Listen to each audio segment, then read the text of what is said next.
promptly. Are you ready? Oh, I'm ready. I said. Are you ready? Okay. 3, 2. It's hard to do. 1. GoNintendo Podcast, episode 988, the Slither Wing podcast. MomBrain, would you like to tell us about Slither Wing, please? Slither Wing. There's a fuzz on this microphone. 988, Slither Wing. This mysterious Pokemon has some similarities to a creature that an old book introduced as Slitherwing. It said that last week, like about a different Pokemon. It's just like doesn't say what book. It's just an old book. Oh, I think we know the good book. The good Kama book? Sutra. I was thinking Where's Waldo, but okay. Go on. 10 feet tall, 202 pounds, gender's unknown, and category is Paradox. Abilities include Proto-Synthesis, which boosts the Pokemon's most proficient stat in harsh sunlight, or if the Pokemon is holding booster energy. This, sadly, friends, is the end of this week's Pokemon section. You're speaking so nicely and clearly into the microphone, so this is your warning to not yell, but you're doing a great job. Okay, I'll just hold it in front of my face like this. I mean, you don't have to. This is what I have to do. This is never the right thing for me. Why? It's just not, it doesn't feel right. You can't get up on it? I can't get it where I want it. And look, I got my laptop. I've got a soundboard. Like, I have so much going on. You know what I need? Like the Tim and Eric neck thing. I think about that like once a week. Well, I mean, you're a very, I don't know what the word is, crafty person. You could make something like that work. I probably could. You could build that. You've been sewing clothing all week. You've been making all kinds of stuff. There's other stuff. You fix the landscape lighting. Like, you're very resourceful. I am. Resourceful, that's the word. It's true. MomBrain is here. She is. How are you, MomBrain? I'm good. How are you? I'm good. I am here. How am I? I'm good. How am I? I'm good. Thanks for asking. Doom Michaels was going to be here, but sadly, on his way here, he had car troubles. He thankfully got his car back home. He is safe. Nothing bad happened to him on the road other than his car crapping out. But he decided it was a better idea to turn around and get home rather than risk being stranded. And I completely agree. And he was very saddened because he had many things to talk about. I won't spoil what they are. And I said I'll give him the floor next week. So when he does return, hopefully next week, he will have all kinds of things to talk to you guys about. And I look forward to it. Actually, I was very much looking forward to talking to him today about things that I'll have to talk about solo now or with MomBrain. MomBrain, you'll have to help me out. Oh, well. As always. I'm happy to do so. Nikki Hill is not here. He is on assignment as usual. Last week, he said he wasn't sure if he was going to be here after we had a great show. And we were talking about how great it was. He made a point to be a downer about it and say, "Oh, I don't know if I'm going to be here." And it turned out to be true. So it's just MomBrain and I. And like I said, Dew's car crapped out, and we only, I found that out like a half hour ago. So we're going to do what we can do. And in your defense, Dew also only found out about it a half hour ago. No, I mean, to try and set something up or something. Yeah. But that's that. So my apologies to all listeners and all watchers. My apologies to Music Man, a real life friend who fastidiously listens to the podcast every week. This is your shout out for this week, and I appreciate your support. And you even said how great last week's show was, which I agree. So get ready for a bummer this week. Oh no! But Josh is here, of course, my old college roommate. Here to grace you with my presence. Josh, what's going on? How's life? I'm a hardcore gamer. What have you been playing? Call of Duty, bro. What one? I have a Balatro addiction. Minecraft, bro. You're playing all of them at once? Is this thing on? Well, all right. I'll take. You're playing all of them at once. That's a hardcore gamer move. I know you're a hardcore gamer. Sure, whatever. Wow. Okay. Did you know you can play Tetris for free on Tetris.com? You know what, Josh? I'm gonna double check that now because it's been a while. Moving on. No. You are the Moving on. world's foremost Tetris expert, so I do believe you. But I'm gonna go see if you can play. Wouldn't you like to know? Welcome to the official Tetris website. Created in 1984, Tetris is one of the most iconic and beloved video games in history. Check out the latest news, products, merch, and play Tetris. Here it is, right on the front and center. You clicked. I clicked play Tetris, and it's taking me to the game. So, Josh, you are correct. I should have never I'm doubted feeling you. so great. Yes, Josh, I'll have to get your high score someday, and we can compete. Thanks. Very cool. Very cool. So I tap to rotate. Oh, you know what? For touchscreen controls, that's not bad. Now I'm just gonna play Tetris. MomBrain, you go ahead. Okay. Well, so here's George is here. George, how are you doing, my friend? I'm doing really lime. Thanks for asking. What'd you- I got a little bit of a cold, so Oh no, what happened? well, sometimes some limes you're the windshield, and some limes you're the bug. You're the bug. Oh, okay. I thought this was gonna be a lime related saying, but I guess not. No, not- just trying to entertain the people There you go. so they don't go sour on me. You know, MomBrain, just I want to speak to you. Yeah. When you meet new people or whatever, and they talk about like, what do you do? What does your partner do? And you have varying levels I of do. explaining what you say or what you say to explain what I do. Yes. And this moment right now makes me think like, this is. I say, do you know what I do for a living? And they say yes. And I say, that is what I do at home. You're a performer. You're a performer. You do it all. You're a performer. You're a sound expert. You're an artist. You're a co-host. You do it all. You're amazing. Let's a round of applause for MomBrain. Thank you so much. That's really nice of you. Round of applause. There it is. Anything you'd like to say to the people? Thanks for putting up with me. Okay. Rummy, how are you? Did I already ask you that? I already asked you that. Yeah, but I'll tell you again. Did you? I asked myself that. Yeah, maybe that's. I'm good. I'm feeling pretty good. All the adult stuff, paid some bills and saw the bank account's good, and that's always nice because summer's rough because you don't work.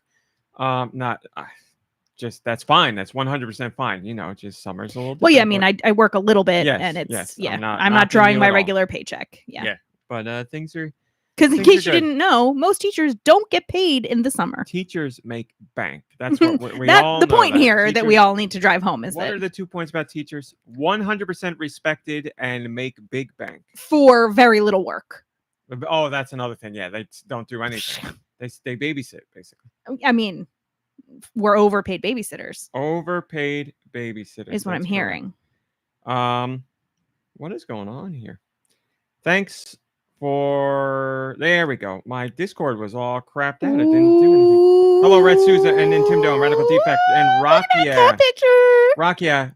Thanks for joining the podcast live. It is true when you Rakia says, I somehow made it for the podcast live.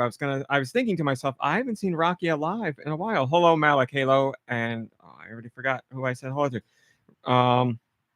Roth and Red Souza, which I believe I already said, and Drake and Nico Darunia and Grantimus. Grantimus, good to see you live as well. Wow. Wowie, wow, wow, whoa. Ice Dilber and Vachi and old Benny Wan. That is great. And look at this. We got some thrifting going on in the Discord. If you scroll up further, there's a picture from Ice Dilbert showing off a bin of DS games that next to Xbox games. What's in here? I want to snoop through this a little bit. What do we got? Puzzle Quest. That's a good one. ABC's Wipeout. Spectrobes. Remember Carnival games? Remember the Stranglehold Carnival games had on gaming? Yeah. Through the Spectrobes. Through the Wii. I feel like I feel like that rings a real bell to me. How about this one, MomBrain? Mystery Case Files Millionaire. Ooh, remember yeah. that one? You played that. Played that with Lisa, right? Yes. Littlest Pet Shop. is here. Nice. Sweet Life of Zach and Cody. I can't read the. What does that say? Something of Spies. I don't know what it says. Elite Beat Agents is here. Build-A-Bear Workshop. We got some Professor Layton. What else is noteworthy? EA Playground. Oh, the Cheetah Girls. Passport to Stardom. Yes. Tinkerbell. 50 Classic Games. Science Papa. I don't even remember that. Nancy Drew, The Hidden Staircase. Nancy Drew and the Mystery of the Clue Bender Society. I think that's what that says. MomBrain, was that you? Dementium the Ward. Shout out to Jules. This is not a bad collection of games for thrifting. That's not horrible. Yeah, Puzzle Quest. I see people. Hi, Tony. I see Puzzle Quest. People are talking about as a very good one. Yes, I loved Puzzle Quest. That was a really fun game. Hi, Marsboro. Good to see you. Golden Sun was in there. You're right, Roth. Lots of good stuff. Yeah, whenever I go to a retro game shop and I'm looking through the games, it's like, I go to NES and Super Nintendo and stuff like that, and it's like,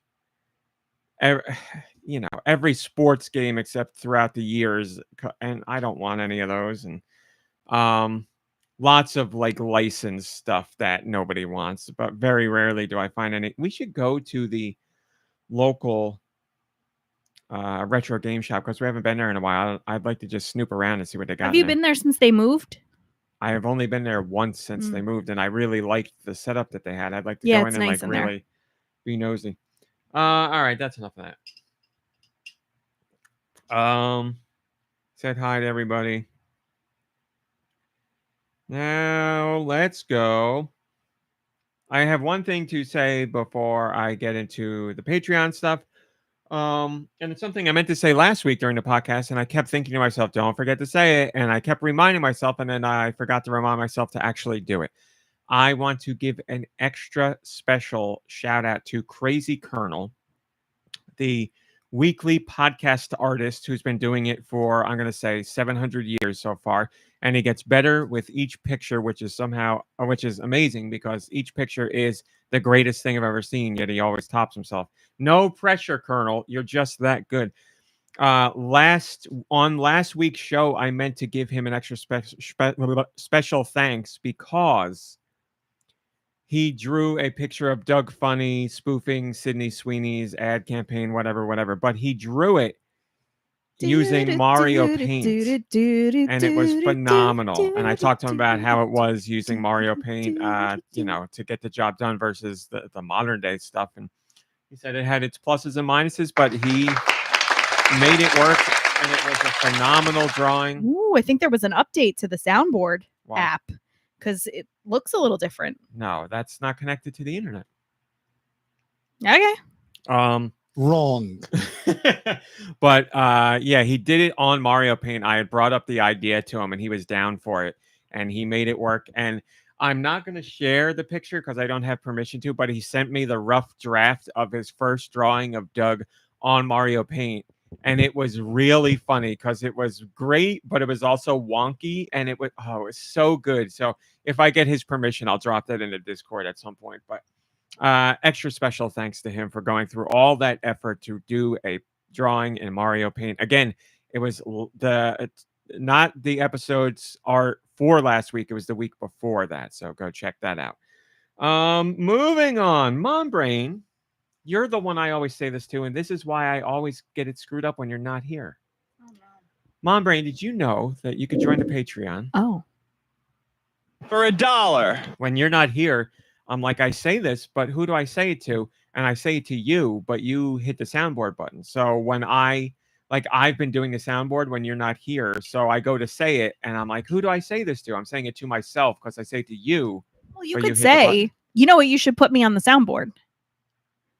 Yeah, but you don't say anything when I bring up that to you. You just hit the button. But you could still put me on the soundboard for like a couple of iconic sayings. What are MomBrain iconic sayings?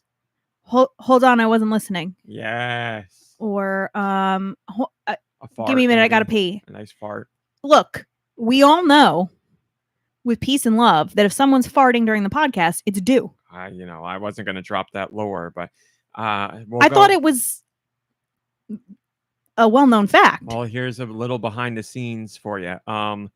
If you ever hear me on the show make a reaction and it's an unexplained reaction, it's a reaction to do farting. These Often. microphones have, we put they're. I didn't want to spend a boatload of money, but I wanted to get microphones. These were well reviewed for what they were. So we have to be up on them to speak, but they get the job done. At some point, I would like to put in more money and do something, really nice, but it's a lot of money. So I don't know how much these microphones can pick up, but there have to be multiple episodes where you can hear one of his farts. Like if you're a podcast historian, go back and listen, and you could probably find a few. Like you could go back to last week's episode and find one, I'm sure, but they're in there. So if you really want to take a deep dive into that aspect, the show behind the show, if you will, you can enjoy that. Dude's gonna be like, I'm not here and I can't even like defend myself while you're talking about my ass. But anyway, I mean, you can see if you're watching, you'll get visual cues too. Sure, yeah, because he'll make a face for everybody. It's like when he thinks he's whispering in places, and everybody Radical can hear him. Defect makes a great point. Do Toot Supercut, yours if you pay $3 a month on Patreon. There you go. It'll be the first extended tier on Patreon where you got to pay a little extra money to hear audio beefs. And if you're really lucky, he'll be wearing his Working for Peanuts. Those are underpants. Those are they been disintegrated? Yeah. Oh, that's really sad. When I'm taking a drink, I was talking about this with MomBrain yesterday. Was it? Probably. Who was I talking to? My Was mom it your and mom? me, I think. I was talking about how on the podcast when I got to get up and do something, or like I absolutely have to pee, and I'm like, you guys take the show, you just got to vamp for a couple minutes, and how everybody falls apart. Like it's an absolute struggle. And I was like, you guys have done hundreds of shows, and it's just as soon as I leave, is it stage fright? Yeah. Well, I think you can handle it no problem. You just got to get out of your mind. Takes a pet like no problem. All right, moving on. Patreon, join for $1. Here's what I talked about this week. The developer of Electhead, which is a Switch eShop title only, as in you can't get it physically. I really liked Electhead. It was a little puzzle platformer where you were a robot that can throw his head to like push buttons and electrify things. Well, a very smart puzzle platformer.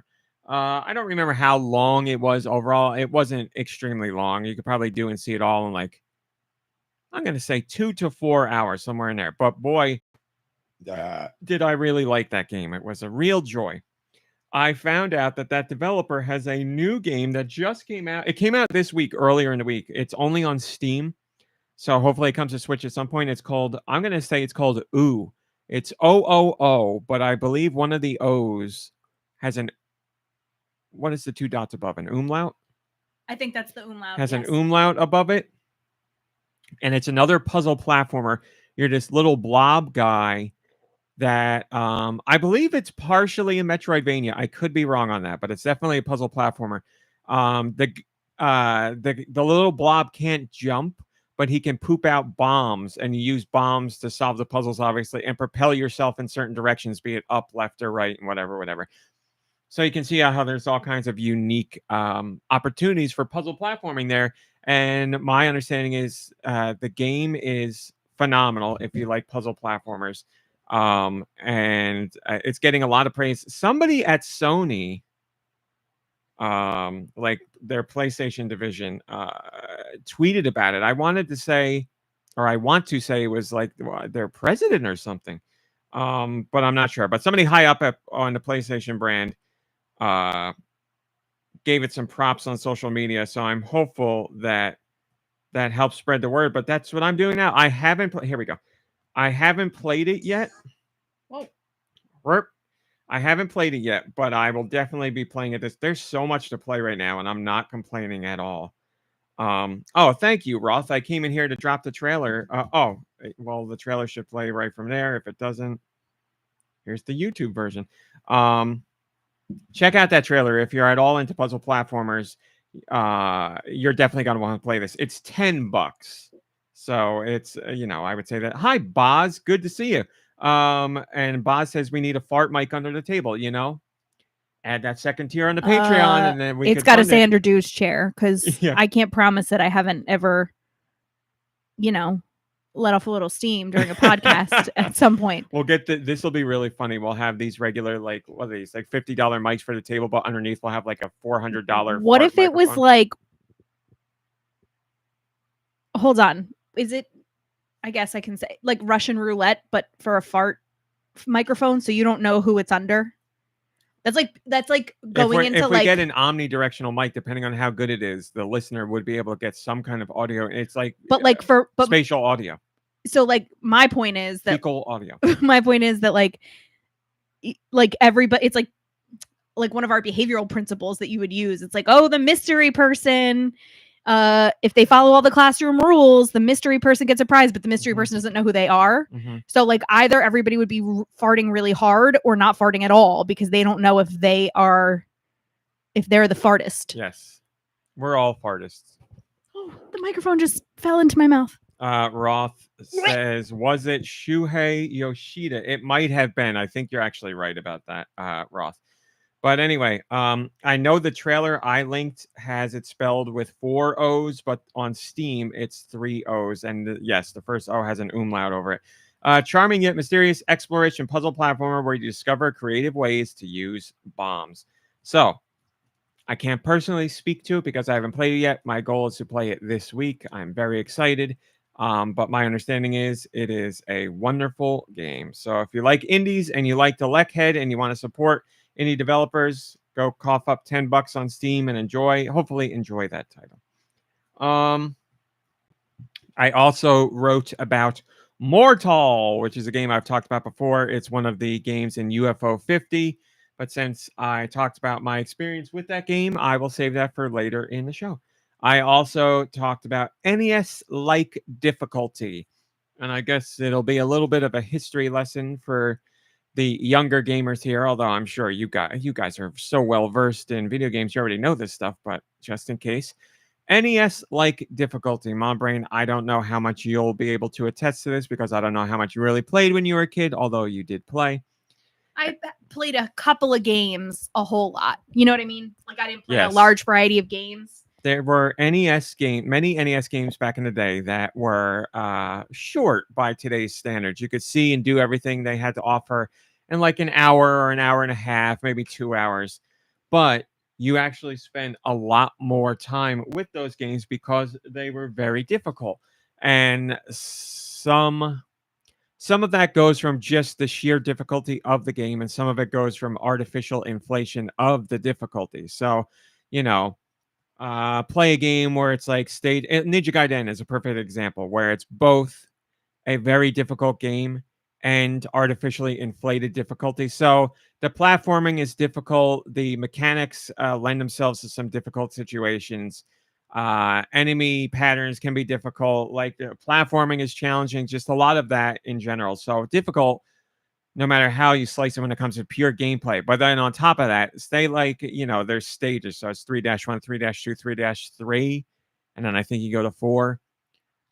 If you die on 3-3 and you use up all your lives and you continue, instead of continuing on 3-3, you start from 3-1. So that's artificially inflated difficulty because it's demanding that you go through all 3 parts of that stage and defeat the boss to get to the next chunk.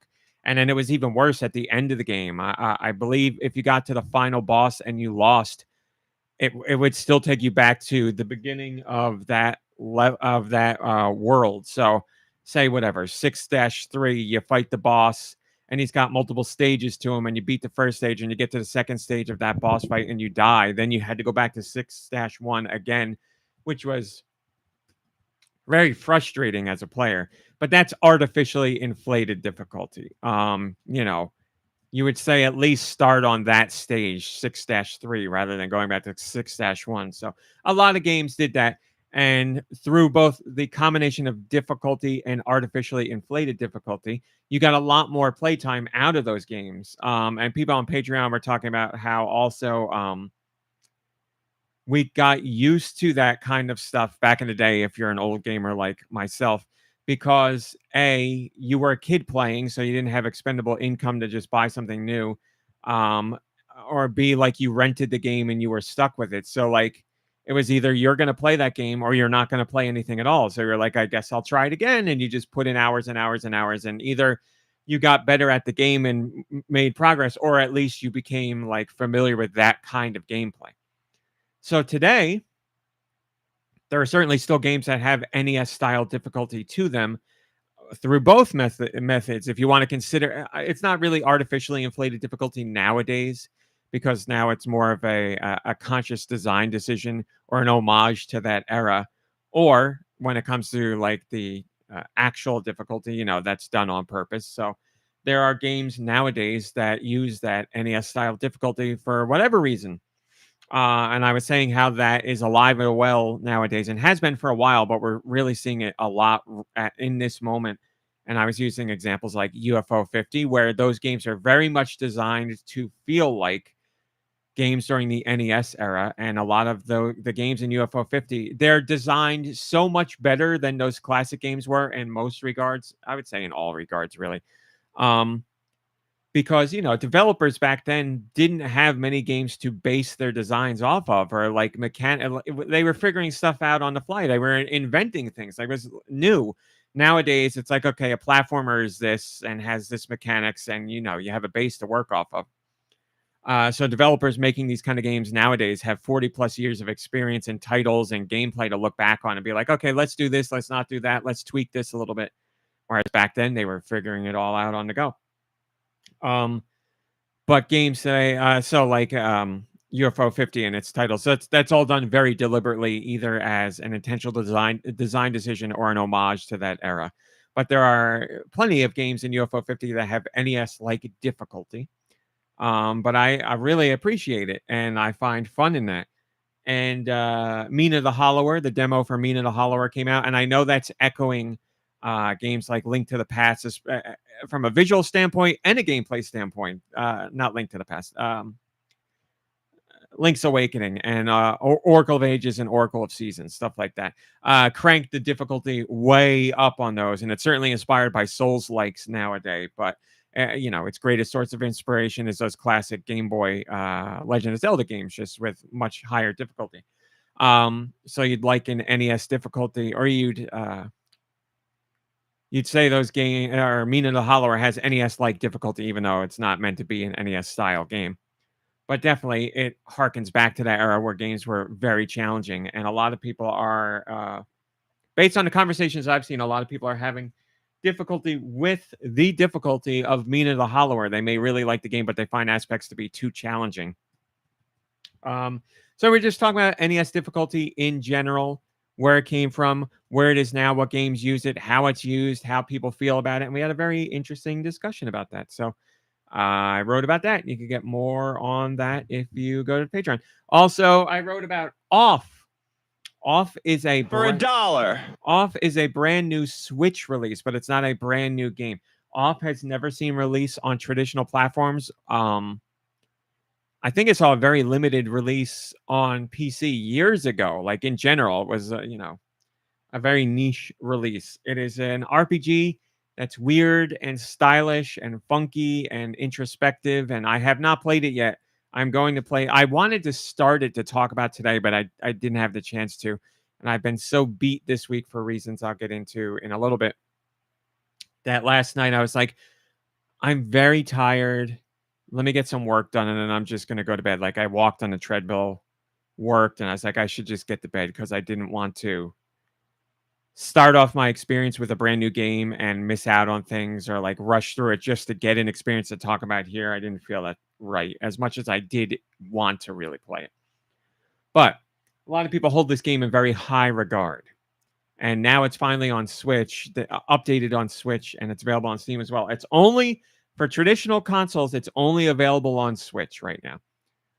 And you can get a physical copy. They're not out yet, but physical copies are being sold by fan gamers. So you can get a physical version there if you'd like. But if you're cool with digital, you can go in the Switch eShop. And Off was one of the greatest sources of inspiration for Toby Fox, the Undertale Deltarune developer.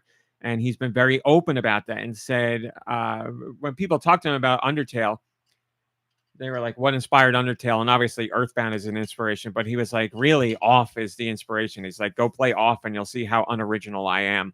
So Toby is now partially responsible. I want to say extremely responsible, but partially responsible for making Off come back, because he's been involved with the update that is now available on Switch, the updated version on Switch. He handled the redoing of the soundtrack with the blessing of the original developer and the original composer. And he threw in some little Easter eggs in there as well into the game. But you guys know I love Toby Fox, and Deltarune and Undertale are some of my favorite games of all time. Deltarune so far, who knows, maybe the second half will be bad, but so far what I played is fantastic. So you couldn't sell it to me more. A game that makes people think of Earthbound, a game that inspired Toby Fox to do what he did, and it's a quirky, weird RPG. I'm all about it. The developer of Off said he was not inspired by Earthbound at the time. He said he didn't even really know of Earthbound until after he released Off. And there's some similarities between the two games where you're like, that's crazy that he didn't know about Earthbound. But there you go. So I wrote about Off, how excited I am to play it. And just like how I feel like a sham for... I only learned about it when Off was announced for Switch a few months ago. I was like, what's this game? And then I went down the rabbit hole and I was like, how did I not know about this game? So I still haven't played it, but I will play it. Very excited to do that. And what more could I ask for? Like I said, it's got ties to one of my favorite developers of all time. It looks like a genre that I'd really get a kick out of, or it looks like it handles a genre in a way that I really get a kick out of. I'm just like amped for it. There's so much stuff to play right now.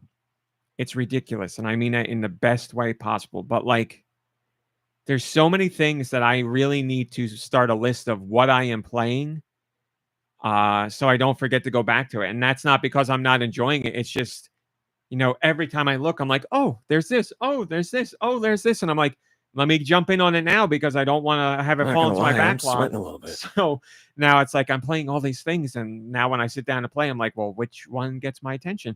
And that's not a bad problem to have at all. There's plenty of games to pick from all the time.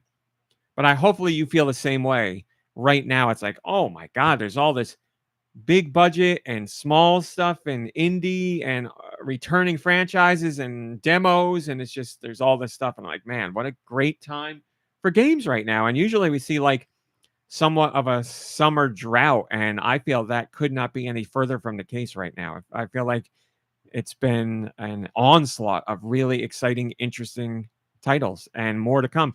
Kirby on the 28th. The Kirby expansion on the 28th. Shinobi's coming out before the month is over, right? I think that's the 31st. There's something else I want to say, but a whole bunch of stuff, whatever, you get the idea. And I've talked enough. The last thing I talked about on Patreon was MomBrain and I and one of her friends went to go see Weapons last night. MomBrain, without spoilers, could you talk a bit about Weapons? Tell the people what it is without spoiling. Okay. Just the first couple minutes of the movies are fine, and then share your thoughts. Well, Weapons is, I think it's considered like a horror mystery, maybe thriller. Horror, thriller, suspense, drama. Yeah. So it's basically about, I think it's in Pennsylvania. A school in Pennsylvania has an entire class of kids High Blood Ocean go missing except for one kid. So like the teacher shows up to school one morning and there's one kid in the classroom and like 17 or 18 of the other children are not there. And it's the story of what happens to the children. I think you see it all. You've seen it all over the place when you've seen like ads for it. Like you see the children going missing. So like, kind of how, but you don't know why. And, you spend the entire movie, figuring it out. I really liked the way the story was told. I really liked, I found the characters all to be very interesting. and sort of like looked at in a way that was like satisfying Hi, Nintendo. and not tedious. Like sometimes I find character development to be just like very like tedious or like spoon fed, and I felt like that wasn't like everybody who didn't anything that didn't need to be explored wasn't explored, which I liked. And you could kind of take from it what you wanted. Overall, It does seem very open to interpretation. yeah, Which yeah. and I read some interviews with the writer afterwards, and it seems like he's being very deliberate about not giving like, here's what I intended when I made it. So, But it was also but it was still satisfying. You know, it wasn't like so open ended that you were like, could you give me just like a little more? In the beginning, so I didn't realize that, because I tried to not see too much about it because I wanted it to be a little bit of a surprise. And I didn't want anything spoiled. I was surprised in the beginning about how it focused on like the teacher and the children. And I actually found that a little bit, I think I related to it in a different way than other people might. And I kind of enjoyed that. Like there were a couple things that happened and I was like, yeah, I could totally like relate to some of that. But it's also kind of, this sounds maybe like a little bit silly, but a little bit of it was like hard to watch. Like I was joking that like, as a teacher, like I walk into school one day and none of my kids are there. This is the best day of my life. But really when I like, if you think about like how it's not a parasocial relationship that students and teachers have. It's a very important relationship, but also like you're probably like the most important grown up in their life, but you're also not allowed to be the most important grown up in their life. Like that's their parents, that's their family. And it kind of explores a little bit of that like line, which I thought was interesting. But I definitely felt like there were some things that were hard to watch in the movie. For numerous reasons, but yeah, not graphically. I meant like, make you feel, I was going to say uncomfortable, but like ashamed for like what people do. Yeah. So all of that being said, it was fun. I liked the beginning of the movie way better than I liked the end of the movie. I was entertained the entire time. There wasn't any part of the movie where I was like, okay, come on. And there was like one specific point in the movie where all of a sudden you're like, the vibe just changed. Hi, Eli. And I'm not sure where this is going. But it didn't like turn me off. I wasn't like, oh, great. Like you lost me. So, I didn't adore the movie. I didn't find it to be anything that was like earth shattering or like mind blowing. But it was fun. And I got a heads up from a friend who actually feels the exact same way about me as I do about the movie. And when I told her I was going to see it, all she said was, I'm interested to hear your thoughts. Like she just left it at that. So scale of 1 to 10. My point was there are a few jump scares. So if that's something that like you have a hard time with, be prepared. Yeah, I mean it's hard for me. So I don't. Whatever. Yeah. I'd give the movie a 0 out of 10 on scary, but I know that's me. It wasn't a scary movie to me, but It's jump not scares. The jump scares are a lot for me. On a scale of 1 to 10, I would give it a 6. Oh my goodness! So that's a good score. That means good for you, correct? It was good. It 5 wasn't. is it's a movie. 6 is good. 7 is great. 8 is amazing. 9 is oh my god, and 10 is perfection. Yeah. I gave it an 8. Wow. Well, I don't feel like See, like I gave it an 8, and I still give it an 8. I've been thinking about this a lot, but like the 2 points that it's missing for me are like very big points. But like the movie kept me very intrigued and entertained. There was not any time where I have to give it a little bit of more. Maybe like then it's like a 6.5 because you're right.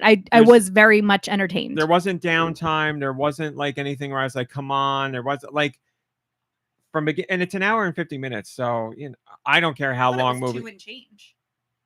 we were there for 2 and change. But I thought that's what it said when I got the ticket, that the runtime was like 2 hours, oh, 8 well, minutes or maybe something. I'm wrong. Weapons run time 2 hours and 8 minutes. Okay. So some people might be like, that's a long movie. I don't care how long movies are, but I can recognize when I'm in a movie and I'm like, this scene's dragging or whatever. I never felt that. I don't. When I think about giving it a 7, I'm like, well, I was engaged the whole time. Yeah. Yeah. It was very intriguing, and there was never a point where I was like bored or You're whatever. right. But I wanted it.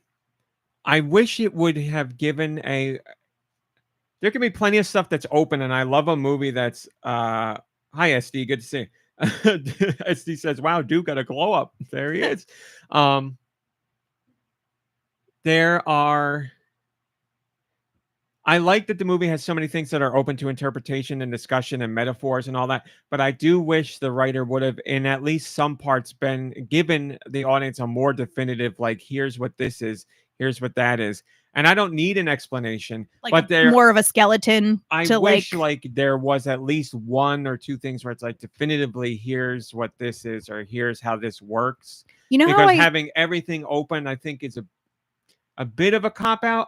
It's fun to discuss and think about, but I need more of a little bit of bones to be like, okay, I know this and I know this and I know this. Now let me. So the way I always see that when it comes to like interpretation, and I see it when it comes to like learning, I always see it as like a closet, and like I would like a few more hangers.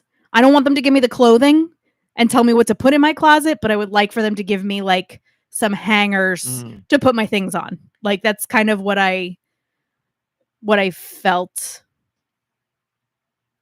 I guess because I didn't have more context, I didn't relate as much, maybe is what I don't know. I enjoyed my time in the theater. So yeah. Like I really a major part of the 8 out of 10 score overall is from the company my actual enjoyment of the movie. Like, cause I think it's very hard to have a movie where the entire time you are like locked in and not like taken out of the movie to feel like this is going on a little long, or I don't care about this or whatever. Not that I have attention deficit disorder or anything, but you watch a movie, you're like, this part, just, but there are gripes that I have about the movie, and that's my biggest gripe, that I wish it had some more. Again, I don't want it to be like I need a movie to tell me everything and explain everything. I don't, but I feel like this went a little bit too far in the other direction. And there are parts of it where I really like thinking about, what does this mean? What is this trying to say? I love that. But when you have like 9-10 different things where that's all the case, I'm like, okay, that's a little too much. I wonder if, right, because full disclosure, my favorite thing. I added Freaky Tales to my list. My favorite thing I've ever watched and probably will ever watch in my life is Twin Peaks. So like, it doesn't really get a whole lot more open-ended than that and open to interpretation. However, I feel like a lot of Weapons was meant to be very like mundane. Like it was meant to be set in the very like mundane.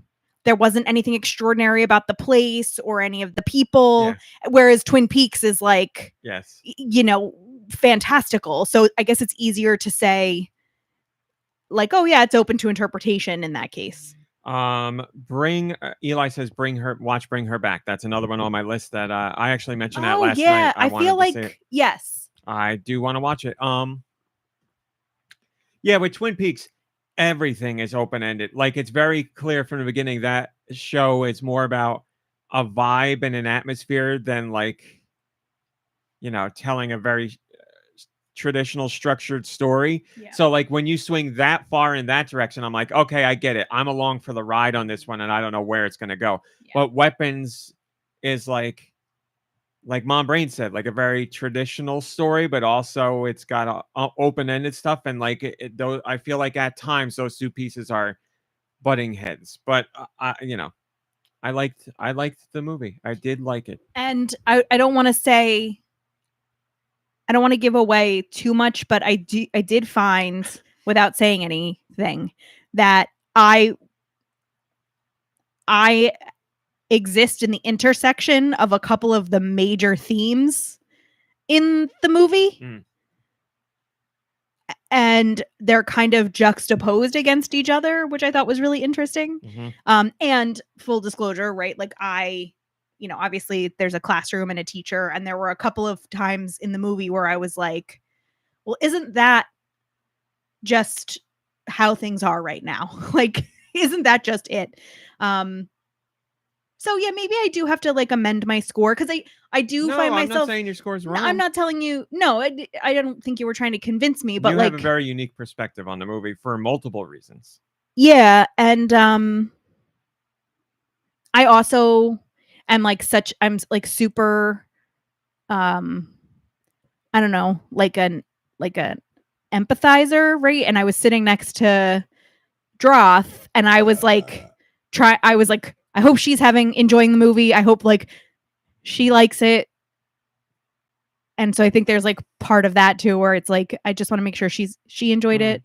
And she did. So, and we had a good time. On the way out of the movie, we encountered 3 itty bitty little frogs. MomBrain and Droth saved them. And I caught them on the curb, and they like jumped off the sidewalk when they saw us. And then little like quarter-sized frogs. They were really cute. They were cute. Rami was not going to pick them up. I don't like touching frogs, no, but I spot them with my flashlight. Yeah. I was the frog spotter. You were the frog catcher. Yeah, and one of them peed on me. As a sign of respect. Do you You've think been that's marked, so they can find you. Yes. Oh. Thank you. All the frogs are going to come? The family will come here and thank you. Yes. Oh, wow. That's how it works. Wonderful. There were things in the Discord. So that's all on Patreon this week, my friends. Thanks for your support over there. There was something else I wanted to say. Oh, yes. The movie is a regular Marvel reunion. It's got Thanos in it.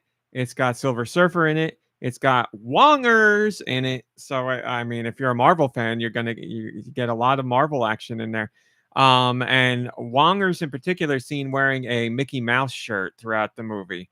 And I was trying to decide on the meanings of that shirt being in the movie. And I can't talk about it because of spoilers, but there's certain ways where you can see him wearing the shirt and be like, okay, I see why he's wearing that shirt. But yes, Wongers, any movie that has Wongers in it, it gets an extra point. There we go. Blood Ocean, perfect. Wongers. What's the girl's name who gave him the name Wongers? I don't remember her name. Madison. Madison. It was Madison, with right? like a Y. Yeah. I want her to be in the MCU again so bad, and I have very little hope that she actually will be. But the connection between her and Wongers, I loved it. It was so stupid and so great. But yeah, that's it. That's your Patreon, people. That's enough of that. MomBrain, what are you doing, MomBrain? We got to talk about news. Get the news. Finally. All right, we don't need the train. Thank you. We do. There weren't too many top stories this week, so I'll give you what we got, my friends. We had this is an update from Nintendo themselves through a press release that had nothing to do with this data anyway, but Nintendo snuck it in there, so we will share it with you because it's of note. MomBrain. Yes. In Nintendo's entire history of video games, how many hardware units do you think they have sold? So everything, NES and Game Boy all the way up to the Switch 2. How many units of hardware have they sold?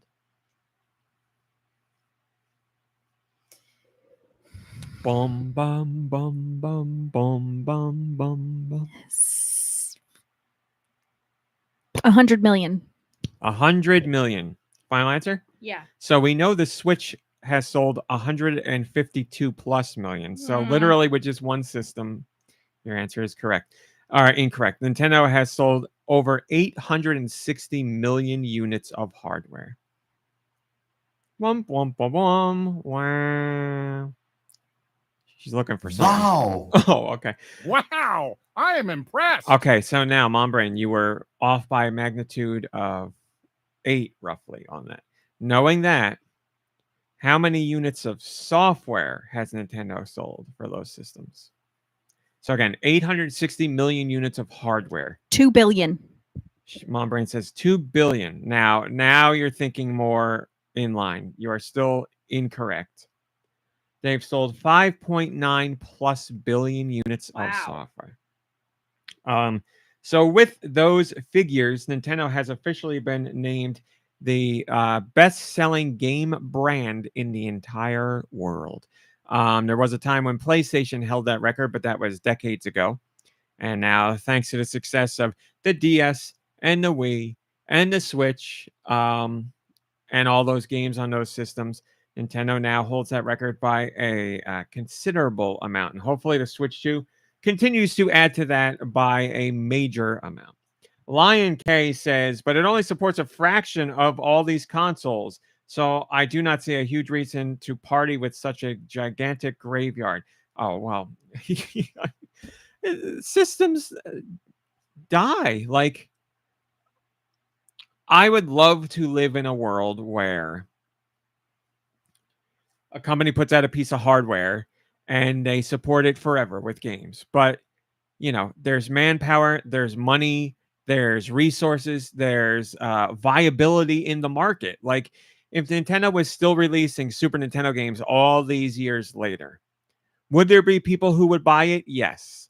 But to the magnitude of which they would need to buy it in order for it to be profitable, no. And I know that sucks, but Nintendo is a business first and foremost. So they are going to put out software for platforms where they feel they're going to be supported best. And it's just not viable for them to continue making Super Nintendo games because, Nintendo's not selling Super Nintendos anymore. And you could argue that third-party companies are making clone systems. And that is true. But Nintendo can't guarantee the games that they make now for the Super Nintendo will play correctly or as intended on those.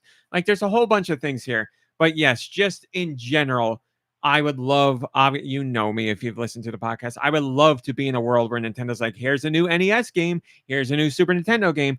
But I do recognize that that's a fan thing to say and not a sustainable thing to do. And you just can't continue to support everything you've ever made forever in perpetuity. Like, there comes a point in time where that's not viable anymore for a number of different reasons. So I don't want to be, as I've said many times on this show, I don't want to be hell corporate, but I don't think it's that crazy to think like, oh, this hardware that Nintendo put out 4 decades ago, why don't they release new games for it anymore? I'm upset about that. Like, I don't think it's fair to be like that. And as a fan and a gamer, I understand it 100%, and I would love that more than anything else. I love new games on retro systems, but we're seeing third-party developers continue to release games for those platforms, obviously not to the degree that new systems get games, but more than probably anyone ever imagined just 20 years ago, where I was, if you told somebody like, hey, the NES is going to get new games pretty much on a monthly basis, physical releases, you'd be like, what the hell are you talking about? That's crazy. So, I don't know what to say. Like, I agree, just Lion K, I agree at a very fundamental level as a gamer. I would love new games on every piece of hardware I've ever purchased forever. And I'd love that hardware to be supported forever. That would be wonderful. But being a realist, I understand that's simply not feasible for a number of different reasons. And if that makes me hell corporate, then I don't know what to say. Hi, RLM. Good to see you. A new Radical Defect says, a new Game Boy game made by EAD would make me more hyped than literally anything else Nintendo could ever announce. Yeah, I mean, I'd agree with that, Radical Defect, and I would be there day one, 100%. But, Nintendo could do that randomly one time and be like, hey, here's this game. We're doing this once, and it's on the Super Nintendo, or it's on the NES, or it's on the Game Boy Color, or whatever. And yeah, that'd be a really cool thing to see. But, it's law of diminishing returns. If they did that once, there'd be all kinds of excitement about it because Nintendo hasn't done that in decades. But if they were doing that every month, then people would be like, why are they doing this? Put your resources towards new games on modern hardware. Roth says, imagine customers asking for companies to release movies on VHS in 2025. It would be cool, but business-wise, yeah, exactly. That's a good It would be comparison. cool, Yeah. but yeah, it's not viable. Maybe like small boutique developers and indie developers and indie companies, yes, they can do that because they're never going to reach a mass market audience, and they can say like, we have the money to print 1,000 VHS or produce 1,000 VHS copies, and those will sell because of the very niche, super small audience that we're going after. But you can't, there's a very low ceiling on that kind of stuff as far as how high you can get, because for every nerd like us that's like, put out new NES games, there's hundreds more that don't know what the NES is, don't like old games, would never support that kind of thing. Like, it's we're like the threaded needle of the threaded needle. Like, we're very, very hyper focused on this stuff. So, and we would buy it, but it just doesn't make sense. Speaking of threaded needles, MomBrain. Oh yeah, I gotta pee, so I'm gonna stand up. I made these overalls that I'm wearing from scratch by myself with a little bit of oversight from my mother. MomBrain is wearing sunflower overalls that she made herself, and they are quite the spectacle. So if you're watching, everybody, you just got a peek at the overalls. And just to stress, MomBrain is not going to pee on stream. She's standing up to go to the bathroom. So. I'm gonna pee a stream. Radical Blood Ocean says, wow. And SC says, nice, MomBrain. Radical Defect says, I've been reading a lot about Gunpei Yokoi recently. I don't want them to make a new Virtual Boy game. I want them to put Virtual Boy games on Nintendo Switch Online or something, more so than supporting old hardware. I want them to figure out how to reasonably put old games on new hardware. I think that's the best of both worlds, Radical Defect.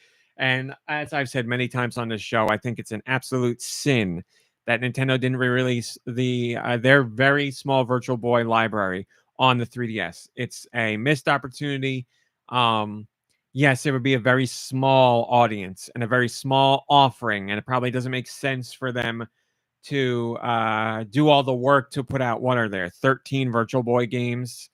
Or I don't know if it's 13. I think it's 13. It's very low double digits at that. But Nintendo is probably like not worth the work of doing that just to put out such a small amount of games. But still, they could have done a Wario Land Virtual Boy release for the 3DS, like specifically focus on that one in particular. Like, we should have seen at least one Virtual Boy game make it to the 3DS, and I will never understand why Nintendo never did that. Because, like, if they just focus on Wario Land, bringing that to the 3DS, I think that would have done well for them. Maybe not astronomically well or anything like that, but I think people would have thought that was cool. It'd give that game a chance to find new life. Like, it's an excellent platformer. I think people, to a certain degree, would have eaten that up. I think like the time and effort they put into that, I think would have been returned. But I'm not a business guy, so I don't know. Maybe they did a whole bunch of research and they're like, no, for this, that, and the other reason, it's not viable or worth the time or effort. I don't know. But just as a fan, and a Virtual Boy supporter, and the capabilities of the 3DS, I think that was a missed opportunity. And yes, Blood Ocean, they were handmade overalls. Moving on. What did I do here? We don't need to do that. Okay, we are going to talk about this. So you might remember that when the Switch 2 first came out, there was a GameStop in New York that sold people Switch 2s, and they stapled the receipt to the front of the Switch 2 box. And when some of those customers got home and opened up their Switch 2 boxes, they saw that the staples had scuffed up their Switch 2 screen. And it became a big thing. And a big problem for GameStop. And obviously they got complaints, and it spread all over the internet. And GameStop said that they would replace those Switch 2 units for those customers and apologize for the issue. And then GameStop started to dunk on themselves and made fun of themselves for the situation and leaned into the meme. I would say to a degree that was absolutely perfect. I think they played it really well, where they didn't like play it up too much and they didn't ignore it and they didn't just say like it was a mistake and move on. Like they had a little fun with it and made things right. And it was great. I think they handled it perfectly.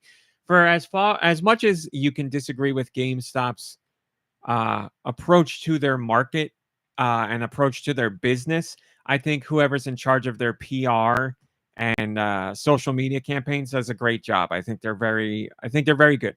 They thread that needle of being funny, but not like "hello, fellow kids" and all that stuff. So, then we found out that they were going to auction off the stapler from that GameStop in the name of charity to get and then donate all the money to charity. And I was like, that's a great idea. That's a really cool way to play off of all this stuff, get some good press for GameStop, and make a difference in a good way. So I was like, really cool idea. They were doing an auction of the stapler. So it's a Switch 2 that was affected by the stapler in there, as well as a note certifying this is the stapler.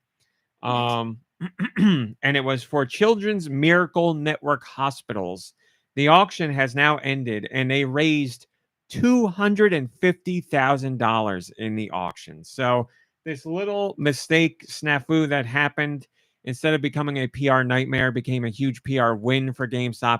And here I sound like hell corporate again, but in the end, it got $250,000 for charity and for kids' charity. So, they could have donated that money to begin with, but I'll take hail corporate on that all day long. So all's well that ends well. Good for them. Just making sure. This is the president and CEO of Children's Miracle Network Hospitals said, "We are absolutely overwhelmed and incredibly grateful for GameStop's extraordinary kindness and ingenuity. What began as a viral moment was transformed by GameStop into $250,000 for children's hospitals. This remarkable generosity will provide life-saving treatments, essential equipment, and vital programs for countless children and their families, creating a world of possibilities for generations to come." It's a great story, and I'll take a win however I can get it nowadays, because I don't know if you know this, but MomBrain and I are of the mind that things aren't so great right now. So charity, it's a win. I'll take it. Good on them. And I gotta admit, it does make me want to be like, maybe I should support GameStop a little more. But then also I'm like, but they're doing crypto and all that stuff, and I don't want to. So whatever. Charity, $250,000. A win's a win. That's where it ends for me. I'll be like, the money went to a good place. So that's it. Tonadile says, "That's awesome. The way GameStop leaned into an embarrassing mistake and made it such a positive news story should be a case study in smart PR decisions." Yes, I agree. There's been a whole bunch of companies right now that are making absolutely terrible PR decisions. I would say objectively and subjectively so in certain instances. Like if you're on TikTok, there's the whole the whole viral situation around the coffee shop in New Jersey that bless you that had a mother and a daughter went into their location, and the daughter accidentally kicked over a table, and the table broke, and it was a big stone table, and the people at the coffee shop supposedly kept the mother in the store, saying that she had to pay for the table right then and there, and was asking for wouldn't let her leave without giving her credit card information, and the table was $1,600, and it became like yes, the kid broke the table. It was a mistake. Should they have to pay for it? I guess you could argue both sides, but to be like, you are not allowed to leave until you give me your credit card information, and this is a $1,600 table, that's not the way to handle it. Like, let's exchange information and we'll figure this out. Okay, that's fine, but like, not like you can't leave, I'm holding you hostage and you have to pay for this right now. No, there's better ways to handle it. And it became a whole nightmare situation for the coffee shop, and obviously it was found out that the coffee shop was more in the wrong that was than was originally shown, and the way the coffee shop handled the PR was terrible, and it became a nightmare for them. Blah blah blah blah. So, one of many bad PR situations that have been going on lately. So GameStop somehow navigated this, I would say, perfectly. It's bad that the situation happened in the first place, but they were like, "Yep, it happened. We're sorry. We'll fix it. Let's dunk on ourselves and play it up just like everybody else." And now it resulted in money for charity. So perfect navigation, perfectly navigated. So good for them. I will go to the Discord and see if there's any commentary. Hello, Fluffer Nutter. I saw you in here. Gold. GameStop CEO is still too cringy and broy. Yes, Tony, I agree with that. Best Buy is the last remaining bastion of physical and local retro game stores. Yeah, Best Buy. That's why I got my Switch 2 at Best Buy, because I was like, I don't want to. I'm okay supporting GameStop. I do agree with your CEO stuff. And I do agree with him being cringy, and I don't like all their crypto and all that. But when I'm looking at the hierarchy of stores I want to support, GameStop, I'm okay. But Best Buy, I'm like, yes, I will support Best Buy. I've researched Best Buy. I'm like, I feel okay for when I have very few tech purchases that I'm going for. I will go to Best Buy. You know what company we're always behind? Costco, baby. Costco, baby. Absolutely.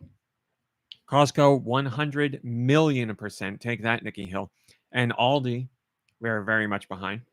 Yes, we enjoy Aldi a great deal. And I'm throwing this out there. I don't remember if I talked about this on a podcast.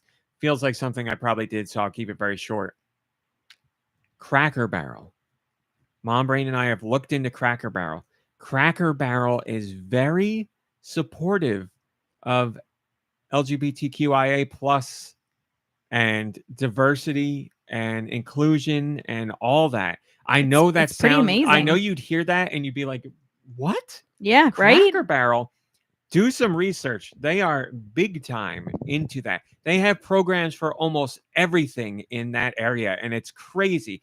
Because when I first heard that, I was like, no way. And then I did my own research and I double checked my research and I was like, son of a bitch, look at this. And listen, if you go back far enough, you'll see like Cracker Barrel didn't used to be like that. And there was a situation that popped up that made them be like that. But to still be like that now, I'm like, hey, a win's a win. I'll take it. So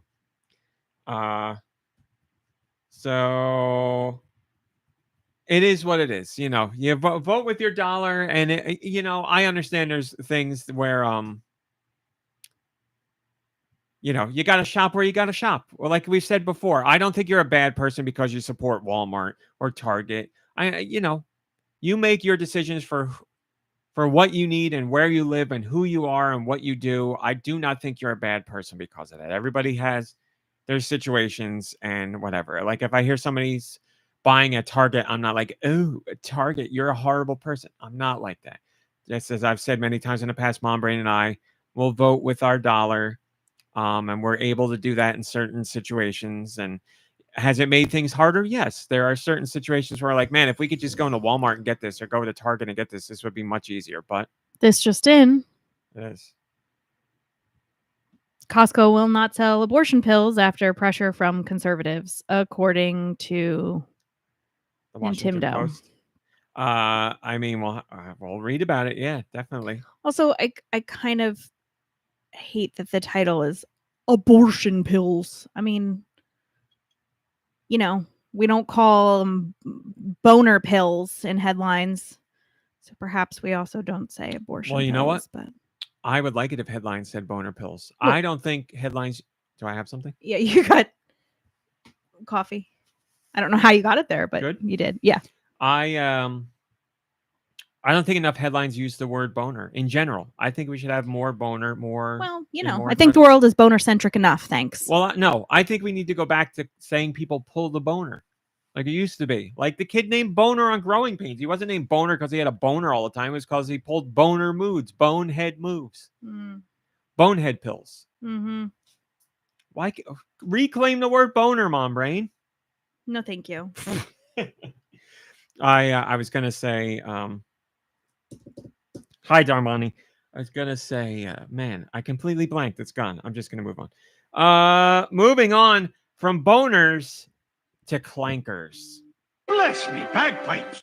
Nintendo says it's like how you can't say goons anymore. It is funny whenever I hear goons now. I'm like, that is funny because a word is taking on a completely different meaning in this time, day, and age. Will that stick forever? Probably not. But this moment right now, if you say goon, yes, it has a very different connotation. And I'm here for it. Clankers. MomBrain, what's a clanker? That story was boring. Oh, and dumb. no. Josh Grobot. How do you feel about the term clanker? Moving on. This is true. Yikes. A clanker is a robot. So, like, you go to your local food store and you see the robots traveling the floors to scan shelves for availability of product or cleaning robots and stuff like that. People have started calling them clankers in a pushback against like AI and robots. It's not serious. To my understanding, it is not serious. It's all for S's and G's, shovels and giggles. But I'm sure somewhere out there, this is how things happen. This becomes, like something that somebody starts saying for real and they mean it and like they're actually angry about it. But if somebody's calling a robot a clanker, it's for fun right now and for laughs. Why am I talking about clankers? Because on August 21st, one of my favorite clankers is coming to the Switch 2. If you have a Switch Online expansion pack subscription, you will be able to play Chibi-Robo on the Switch Online GameCube collection. August 21st, MomBrain will speak to my love of Chibi-Robo. Chibi-Robo is a game I got from Nintendo for review way back when. I can vividly remember opening the box and pulling out a GameCube game, and it had remember how they used to send their press packages with like all the paper shreds? Yes. I sure do. And it was pink and yellow paper shreds to match the color of the game, and I was like, this is unbelievable. I still have that copy of Chibi-Robo. I loved Chibi-Robo when it first came out. That game made me love Chibi-Robo in general. I have greatly enjoyed every Chibi-Robo game since, really, and that includes the 3DS platformer, which I still say got way too much hate. I think that's a solid, fun platformer. It's not amazing, it's not unbelievable, but I think that game got unfairly crapped on. You could say it's a bare bones, by the numbers platformer, but I still think it's a solid platformer and it has the charm of Chibi-Robo's character. I really did enjoy that game. Maybe that's because I love Chibi-Robo so much, but I do, again, it would never come up in discussion as one of the greatest platformers ever, or even a platformer where I'd be like, if you like platformers, play this. Like, it's just a platformer that exists, but I think it's a very solid platformer, and I played many platformers that were worse than that. But this is Chibi-Robo, the original, the GameCube game. If you've never played it, I think it's an absolute gem. It's charming, it's quirky. I think it's got a really fun mechanic to it. I really adored this game. So if you have a Switch 2, and again, a Switch Online expansion pack subscription, you will be able to play this on August 21st. That goes for you, Music Man. Second mention, because you're part of my family plan. So you'll be able to play this. Love the GameCube original, and I'm very happy that it gets to live on. I hope this shows people why, while we are few and far between, the Chibi-Robo fans, I think, are pretty much diehards. I hope this shows people why that is, because this is a very charming adventure. In this Chibi action adventure, you'll aim for the top of the Chibi rankings by gathering happy points and moolah. It's rumored that Chibi-Robo will become Super Chibi-Robo if he reaches top of the rankings. Chibi-Robo is a 4-inch tall robot who's arrived at the Sanderson house with the goal of helping the family get the most out of their life and find happiness. Day or night, he'll help however he can, whether that's by cleaning or looking for lost items. It's a great game. Love Chibi-Robo. Steister says, no way, that's awesome. Can't wait to pick this one up again. Man, GameCube games launching on this service really do hit different. There's something about it, yeah. I mean, it's the first time we're seeing this kind of thing, GameCube games launching on a service. But yes, there's because I'm ancient, there's like for me the NES and Game Boy era where I'm like, wow, that's my childhood. But there's, these things happen in stages, and there's a whole era where they're like the GameCube was my first system. So they see GameCube games come out like Soul Calibur or F-Zero and stuff like that, and they're like, wow, that's my childhood. And Chibi-Robo, it's another one that hits different for people like that. You okay, MomBrain? Yes, I am. Moving on. We have an update to a patent. Now, we talked about this a very long time ago, literally over 2.5 years ago. A patent at the time showed off something from Nintendo that looked like what was basically a 3DS with a detachable screen. So you'd be able to take one screen off and do who knows what with it. And those two halves could communicate with one another. So again, like a DS or a 3DS, but you could literally separate the pieces and they could still communicate to one another. So that could make for great multiplayer sessions or unique solo setups, whatever. But it was a patent. And as we always say with patents, just because it's patented doesn't mean it will see release. And for 2.5 years, it looked like Nintendo did literally nothing with that patent. But thanks to Mike Odyssey YT on social media, it has been discovered that 2.5 years later, Nintendo updated this patent, and they literally updated it this week.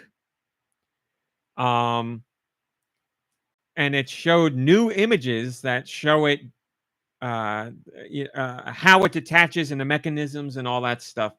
And at the time, we thought it was 3DS related based on the look of the device in the patent. But now we're seeing it updated. Why would Nintendo update this now? Why would you update a patent that's 3DS or seemingly 3DS related? We don't know if it was. It could be DS related as well, but the design made it look 3DS. But why update it now, this device with a detachable second screen?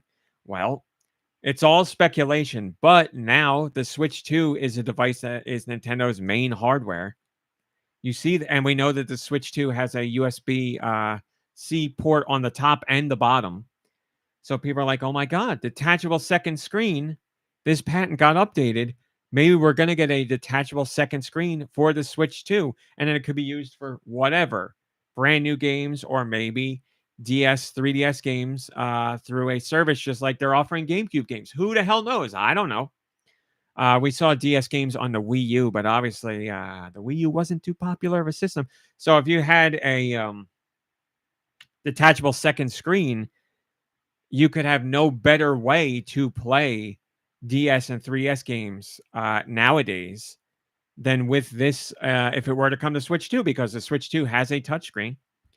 And if you had a detachable second screen and you could connect that to the Switch 2, that would be a great way to experience this. It'd be a one-to-one experience pretty much. It'd work perfectly. So all that speculation is happening now because this patent got updated. So would Nintendo add DS and 3DS games to the Switch Online service for Switch 2 players and actually release an accessory that you could buy to make it more one-to-one should you want to play those games handheld? They might. They've done much stranger things than that. And, if they sold this through My Nintendo or whatever, I'm sure it would sell like hotcakes, really. People would be like, yeah, I definitely want this device. But again, just like last time, nothing may ever come of this. But certainly noteworthy that 2.5 years later, Nintendo updated the patent, which shows they're still thinking about it, and they still have ideas for it, and they still have reasoning behind it. So we shall see, my friends. Let's see a comment that's not from 2 years ago. Here we go. Somebody commented on this a year ago. They came back to this a year ago to comment. Math has a comment from 1 day ago, and it says, probably a Switch Online controller to play DS and 3DS games for your Switch Online on Switch 2. That's the thinking, Math. I agree.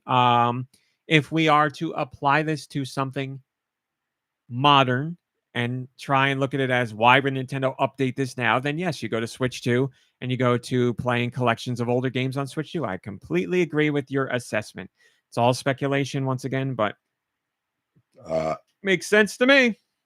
And MomBrain, believe it or not, That's all of our top stories for this week, minus the sweet releases. So will you take me to sweet releases? But give me sweet release relief. Whoa. Please. But I've seen everything. I've seen everything. Look at these Chibi-Robos in here. Chibi-Robo for life.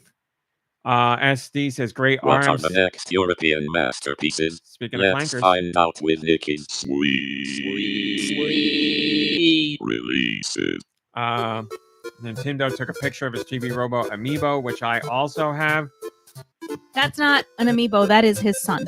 I'm also being called a crystal sexual because of Star Fox Adventures. I will not confirm or deny those claims. All right, MomBrain wants me to play the part of Nikki Hill, so I will do that. Nikki Hill, we speak your name. Here are the releases for the week of August 14th, the year of our Lord 2025. This time I won't forget to do both sections. Switch releases. Here you go. Bubble Wizard 4 Saga. That is the number 4. Bunny Battle Nemesis. Bunny Girls. Case Records. Fear of Abduction. Crossout Legends. That's a free-to-play game, by the way. Free-to-play game with cross-platform play. Crossout Legends. Check that out. Curse Rounds. Cybercar Seller Simulator. Duck. Dangerous Ultimate Cartridge Kidnapper. The PC 9801 version of Brandish Renewal. Fae Falling, Hyperdots, Iwakura Aria, which looks like a very scary game. Kimono Cats, Korean Drone Flying Tour, Anyang Si, Learn to Play, Jungle Frog, Liam and the Disaster of the Week, Mind Over Magnet, Mortal Glory 2, Nanonite, that's Nanaknight, Pro Virtual Racing, Radiant Guardians of Light, Rogue Raccoon, Square Logic, The Pig Cow, Horizons of the New Valley, Toplin or Toaplin, Arcade Collection Volume 1 and 2, Tori Saturn, Tralalero Tralala Simulator, that's right, the current hot meme, or one of the hot memes, Warrior Survivor, Zoo Parasite, Zumba, Treasure of the Marble Sea. And then on Switch 2, you have Drag and Drive and Madden NFL 26. The return of Madden to Nintendo fans. It has been a long time. Nico Darunia has the first comment and says, is that what Nikki Hill sounds like? No. It's what I sound like. But again, Nikki Hill, we speak your name. Curious about Madden? We have a review of Madden NFL 26. Courtesy of one of our staffers who is a big sports fan and a big NFL fan, and they write for a sports or an NFL blog, not official, NFL blog, but an official or not official. Let's just say an NFL related blog. So couldn't be more in the know about NFL. And they tackled. See what I did there? Made a sports pun without even knowing it. Well done. They wrote a review for Madden NFL 26, specifically on the Switch 2. MomBrain, it is time for North American Sweet releases.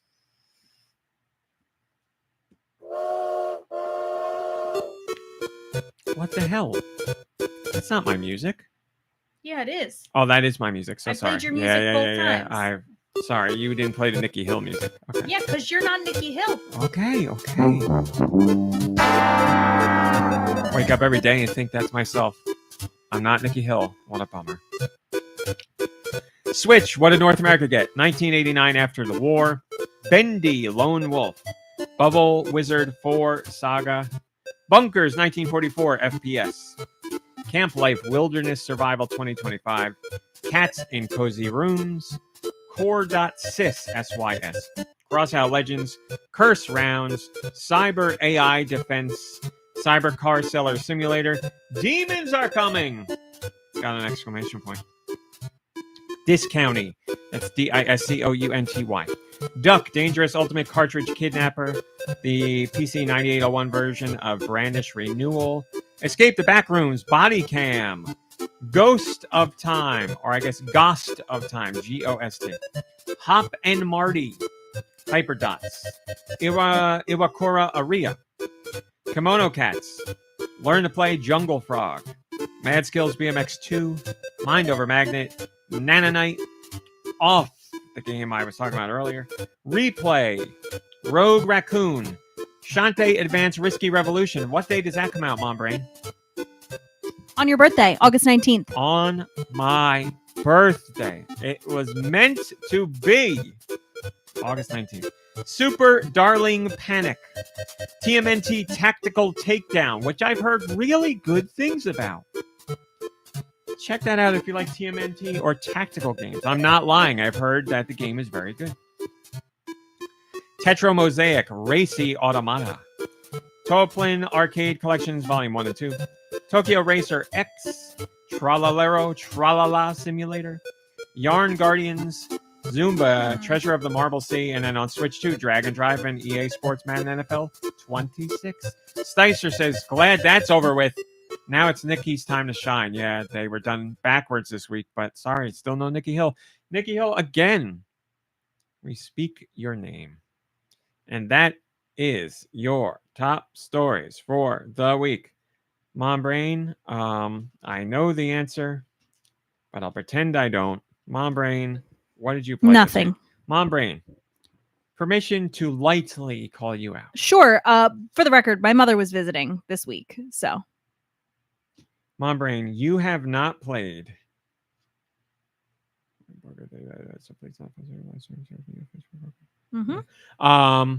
You have not played a single game this summer. No, you're right.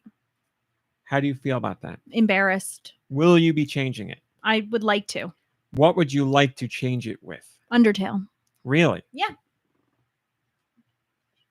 I will not pester you about it since I'm not allowed to do that anymore. But what's the percentage of you actually doing that this summer? 75. Summer, are we counting actual summer or before school summer? Let's go with calendar summer because actual next week is it for school summer. So I have a lot going on. Okay. So, well, I'll keep my fingers crossed. But yes, you've been a busy lady. So I hope you change that. But nothing played. No. What about you?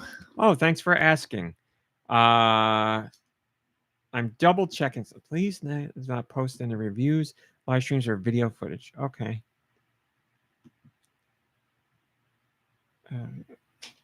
Okay.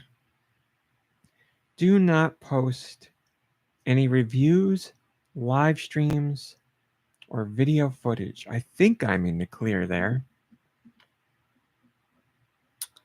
I should have asked. Do not post any reviews, live streams, or video footage. This is not a review. This is not video footage, but it's not a live stream. The podcast is being live streamed, but I think I'm okay. I think when in doubt, don't. I say when in doubt, do. Okay. All right, out of respect for the company, I won't, but I will tell you. I've been playing, as you could probably guess, I got an early copy of Shantae Advance Risky Revolution on the Switch. I am playing it on the Switch 2 because it is compatible there. And if you're a listener of this podcast, you know I am very, very, very, very excited to talk about Shantae all the time, anytime. But since it's a little iffy here, I will not talk about it. I will tell you that I am playing it. Unfortunately, you'll have to wait until next week's podcast to hear me gush about Shantae. Pun intended. So that makes me sad. I can't talk about it. But yes, I am playing Shantae. Excuse me. Shantae Advance Risky Revolution on the Switch 2. But again, so sorry. There is no official Switch 2 version. I don't know if that's going to happen. This is the Switch version of the game on Switch 2, and it's fine. As in, it runs fine. So sorry, you'll have to wait to hear me talk about that. But what else am I playing? I could talk about everything else there. I know, Malik Halo. I know. I'm sorry. Ruthie. Hello, Blood Ocean and Ruthie. We love Ruthie. I know I said hello to you already, Blood Ocean, but I want to say hello to Ruthie because Ruthie is beautiful and scared, maybe? Nervous? Cold? But anyway. What have I been playing? I've been playing Dedicating this loop-de-loop lemon and lime ice cream to George. Wow, George, look at that, George. A picture for you with a lemon and lime ice cream. Well, this is truly an honor for which I cannot describe the joy I feel deep down in my limes. I mean, you can see how excited George is in the picture there on the screen. No, in the Discord, yeah. he's looking right at the lemon and lime ice cream, and he's all about it. What did I play this week? I played more Donkey Kong Bonanza. I play it every week. I cannot tell you how much I am savoring this game in every sense of the word. Like, God, am I having such a good time with it. It's so much fun. And I'm playing so many other things. And it's not because I'm like not enjoying my time with Donkey Kong Bonanza. If anything, I've been over the moon excited about it since the first time I played it, and it only gets more exciting each time I play it. But I'm like really just when I sit down to play it, I play for a very long chunk of time. But usually I only play once or twice a week because I'm savoring it. So I played it this week. I have officially cleared out 100%. As I've said many times now, I'm 100%ing every section before I go on to the next official section. So, like, there's multiple sub layers in each section, and then you go on to like the next chunk, the next number. So I've officially 100%ed the snow layer. I'm all done there. I cleared out everything there, got all the bananas there. And now I moved on. I got to the next sub layer where, semi-spoiler alert, everything's colored in the purple stuff. And you find out that, for those who've played, you get to a split where it's like, go to the snow world or go to the forest world. And I went snow, cleared out snow. And now I went a next layer down and the path is blocked. And it's like, now you got to go back to the forest layer and clear that. So I did that little piece that's open on the next layer down. And now I'm about to go into the forest layer and do that. So I did the snow layer. I got the zebra transformation, which is so much fun. And that song, as everybody already knows, is so good when you transform into the zebra. God, it gets... I was getting TikToks about that song before I even got to there. Donkey Kong Bonanza zebra song. I was getting TikToks about people dancing to that song before it came out. MomBrain, listen to this. I'm gonna let a bit of it play for a while because there's one part that's so good where Pauline really gets into it.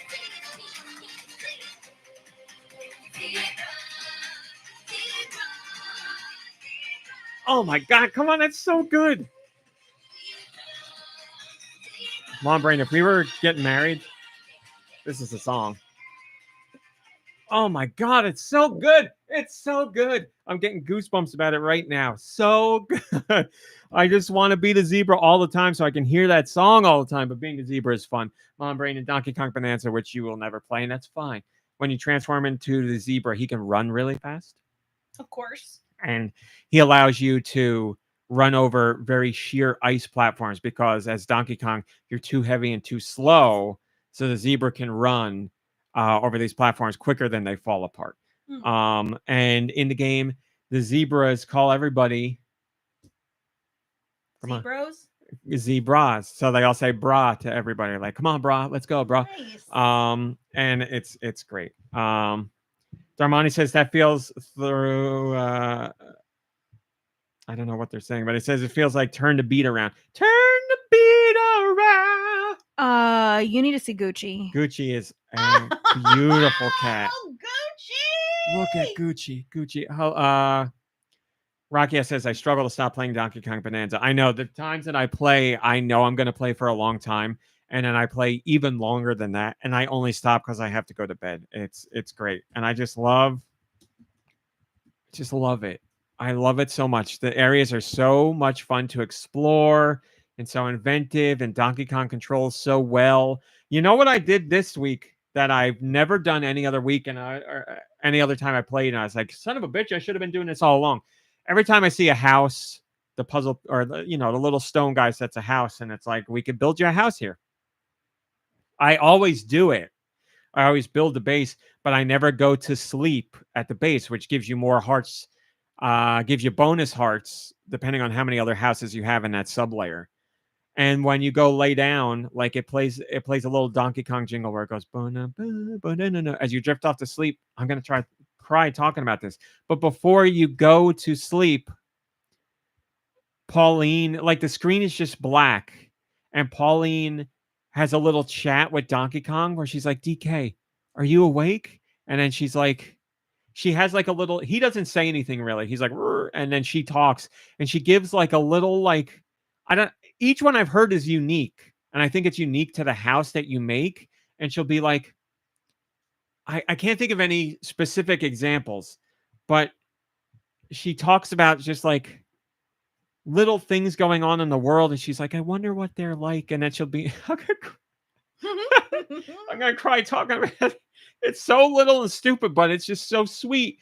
And she's like, she'll be like, good night, DK, or like, sleep well, DK. And like, it's just, he's asleep and he's gone. And she's like thinking about things that they've seen and done together. And it's just so sweet. It's so sentimental. I'm having such a hard time talking about this. And I know it sounds stupid. And I know I know very few people are going to hear this stuff and think anything of it. But God, does it get me? It makes the connection between the two so much better. And it's just like, the way it's written is such a like sweet little kid thing. And I'm like, oh my God, this is so sweet. I love it every time. It really does it for me. Clearly, like I have tears in my eyes right now and I'm getting choked up talking about it. And it's a little stupid design thing where I'm like, oh my God, this is so endearing. I literally have to wipe the tears away from my face talking about this every time so now I'm like, oh my God, why have I not been stopping at these houses to go to sleep? I thought it was just going to be like, you lay down in the thing, the screen goes black, you get your hearts, you wake up, and that's it. But you get unique dialogue there, and I'm like, oh, this is amazing. So now every time I get one of those houses, I'm like, I'm going to sleep. It doesn't matter if I need health or not. I want to hear those little things. Thank you, Radical Defect. Happy early birthday from Percy the cat. Another beautiful cat wearing a beautiful birthday hat. Joe Shabadoo, hello to you. Joe Shabadoo says, there are monsters who skip her unique dialogue. Monsters! I mean, I gotta agree with you. Now that I know what they are, I gotta agree with you. So, Donkey Kong Bonanza. After my first time playing it, I was like, this is Game of the Year material. And every time I play after, it only cements that more in my mind. It's one of Nintendo's finest, purest adventures. Like when I play this game, I'm like, this is why I am a Nintendo fan. This is the magic. This is the design. This is the little touches. Like this is everything about it. Love it. Adore it. Man, is it good.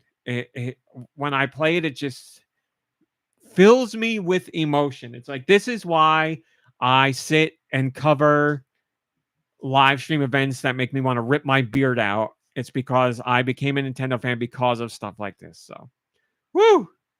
Good stuff. Sorry for getting emotional there, but man, I mean, I love the game.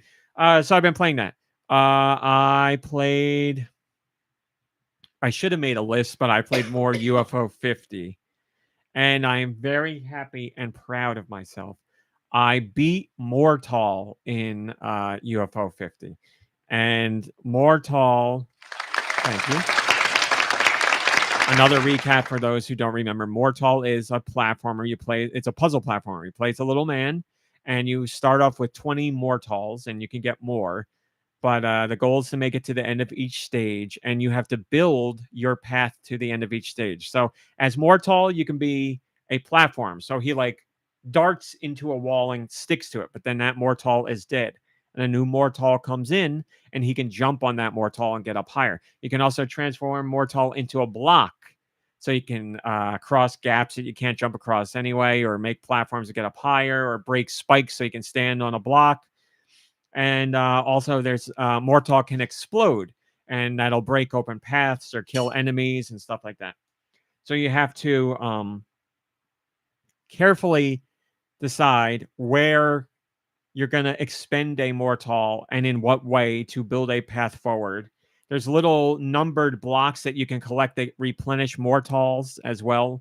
So even though you might spend 3, you could get a block that says 5, and it gives you 5 more. And then usually at the end of the level, there's a 10 block that you can pick up that replenishes 10 mortals. And then you work your way through each stage, but you start the next stage with the mortals you had left over from the stage before. So you have to be very careful with how you use your mortals. And just because you beat a stage doesn't mean you'll be in a good position on the next stage. So you could beat a stage and have 3 mortals at the end, but you pick up the 10 blocks. So that means you start the next stage with 13, but you started the last stage with 20. So you're like, so when I play, I'm like, I could have done that last stage better now that I've learned it. So I go back in and play it again, and I have a bigger stock of mortals to pull from. And obviously, as you go on, there's different platforming challenges that you take on, and different puzzles and tougher puzzles. And new mechanics get added in. Like you find out there later on, there's vines that shoot out seeds, and if a seed touches mortal, he starts to blink green, and then he turns into a plant. And you can climb those plants later on, but you can also set them on fire too, because mortal can be set on fire, and when you run, it sets enemies on fire and plants on fire. So there's all kinds of really smart, fun, interesting platforming challenges here, and it's a really, really cool idea. And I don't think the game overstays its welcome at all. If anything, I would want more of it.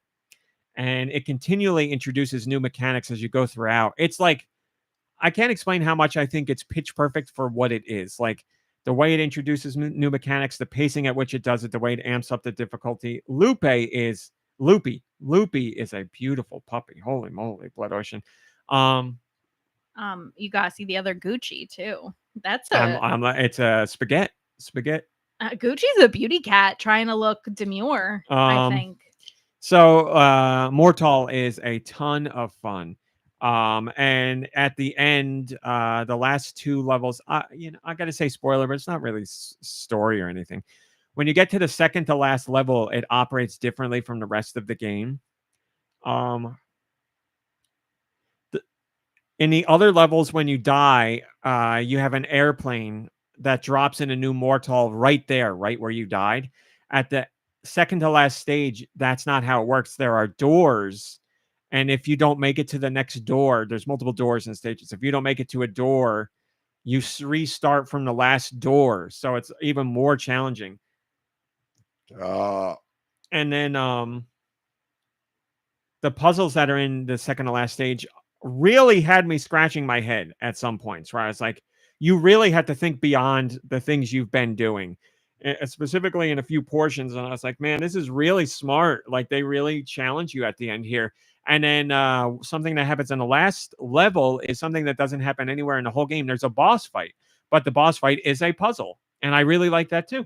I think I beat the game with 13 mortals left over or something like that, but it was supremely satisfying. Great game.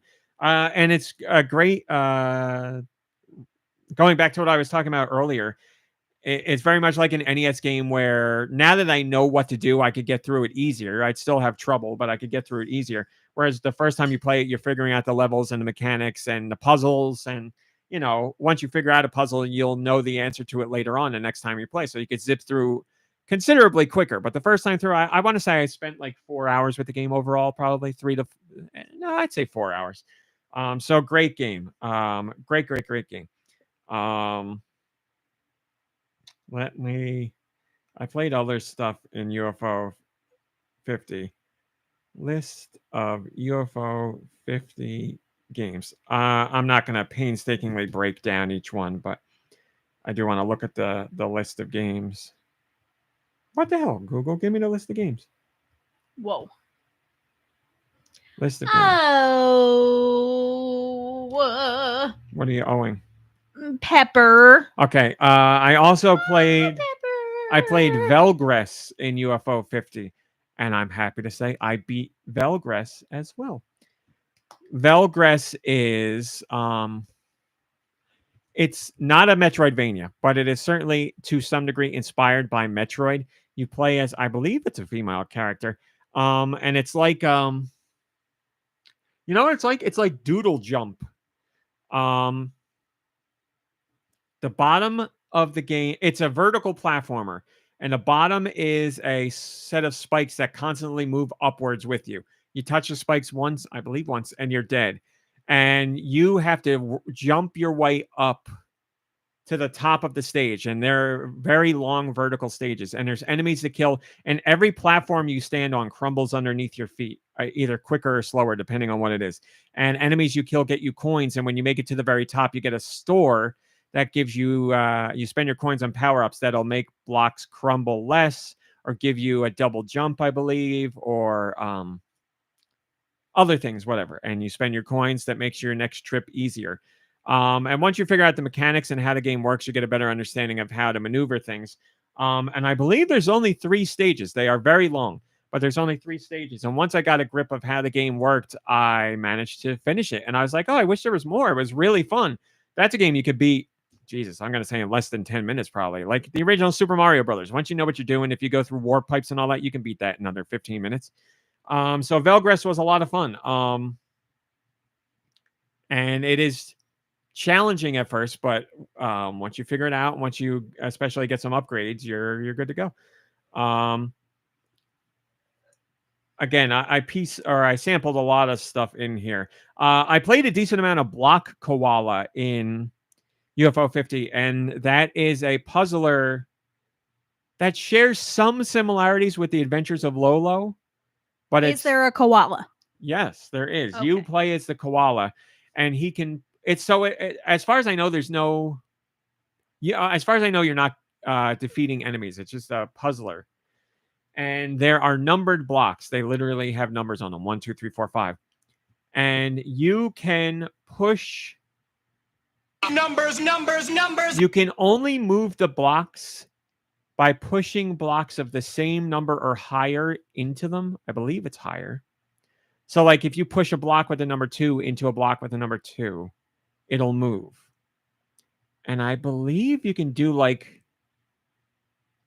I don't remember. It's funny. Every time I play it, every time I think about it, I forget. But when I get back into the game, I can play it no problem. If I click it, I could get details.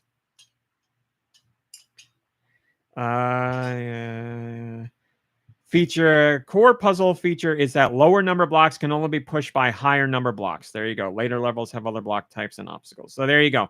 So you have to like maneuver blocks into position to push other blocks to work your way through the puzzles. And there are blocks that have just a dot on them, and you can push that into a block to up the number of the block. So if you have a block that says 1 and a block that has a dot, you push the dot block into the 1 and it makes it a 2.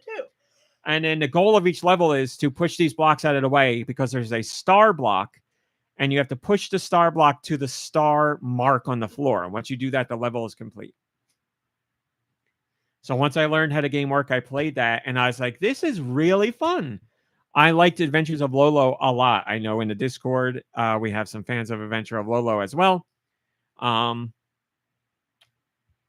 It certainly reminds me of that. But the thing is, it can be very mentally taxing because levels can get complicated very quickly. So I only play like 5 or 6 levels in a sitting, and then I'm like, okay, I need like a break because they can be challenging. I really like it, but like, you know, depending on the level, those 5 or so levels can take you like an hour. And one of the like Cat Trap MomBrain. You don't see it rewound, but if you hit a button, it undoes your last move, and you can hit that all the way back to the beginning where it undoes every move you've done. Or you can go make like an obnoxious sound like in Cat Trap. I don't think there might be one little sound effect each time you hit the button, but or you can go to the menu right there and it'll just be reset the level straight to the beginning. But there are times when you're doing a puzzle and you're like, oh, I shouldn't have done that. I should have done it the other way. And you can rewind like 6 steps and do it. So that's great. That's definitely a great mechanic that should be there. But yes, it's just, you know, any puzzle game or any puzzle platformer game, when it's that kind of game, for me, I play those and I absolutely adore them. But you finish one stage and you're like, hell yeah, that was awesome. I did it. And then you go right into a brand new puzzle and you're like, oh my God, here we go again. So I can only do so much of that before I need like a mental break. So I am loving the game, but it's not something I can sit down and play for a very long time. But it's another great one. I'm scrolling through the list to see what ones I really put in time with this week. because there were others. I played a lot of pin golf this week. I played pin golf before. I played more of it this time. I love pin golf. Pin golf is a side-scrolling golf game where you play as a robot and you're hitting like a pinball. A clanker. You're playing as a clanker and you hit you're playing golf basically, but it's got like bumpers like pinball, but there's also water traps and sand traps. It's a lot of fun. It's a really cool game. Side-scrolling golf game. It's awesome. It's an awesome idea. So I played that. I'm scrolling through the list. I played more Rakshasa. It's a platformer inspired by Kernel, where you're this little guy that runs around and you can get powered up weapons that you shoot enemies at. You shoot at enemies and you're trying to make your way through the stage. But MomBrain, I think there's something to it that you would like. It's very spiritual.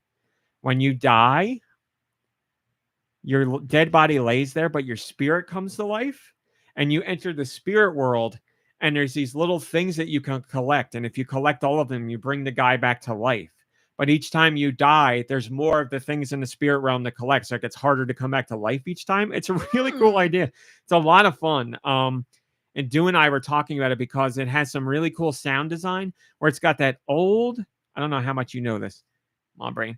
It's got this old NES style design where there were some games that were very ambient in their sound design where you didn't have any music, but you had like things that are supposed to represent noises in the environment. So like you're in the jungle and you hear like like little noises, and that's pretty much it, minus the noises of the enemies and everything. And it makes it so atmospheric. They do that here. It's really cool. So I played some of that. Another one that I love. There's so many that I just want to keep plugging away at. No.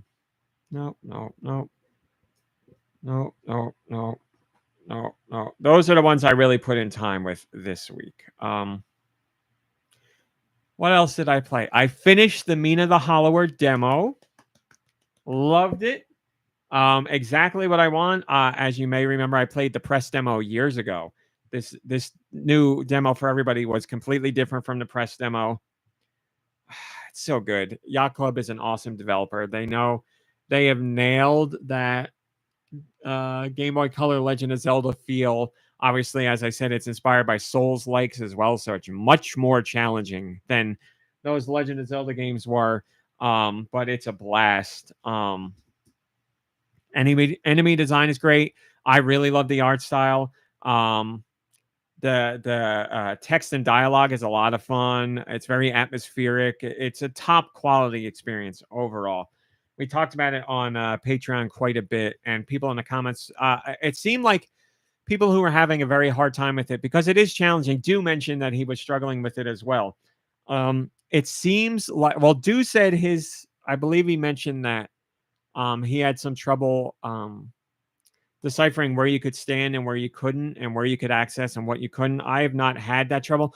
But Du wasn't playing those games when he was a kid, and I was playing a ton of them. And I believe Du also had problems with the controls. He was switching. There was a dodge and stuff. And it seems like on Patreon, people who were finding it challenging all brought up controls. It controls very rigid, exactly like Link's Awakening or Oracle of Ages and Seasons did, or very close to those. So yeah, there's no like diagonals or anything like that. It's very rigid and set, which might give people some trouble when they're playing the game. And I only recognize that talking to Patreon people that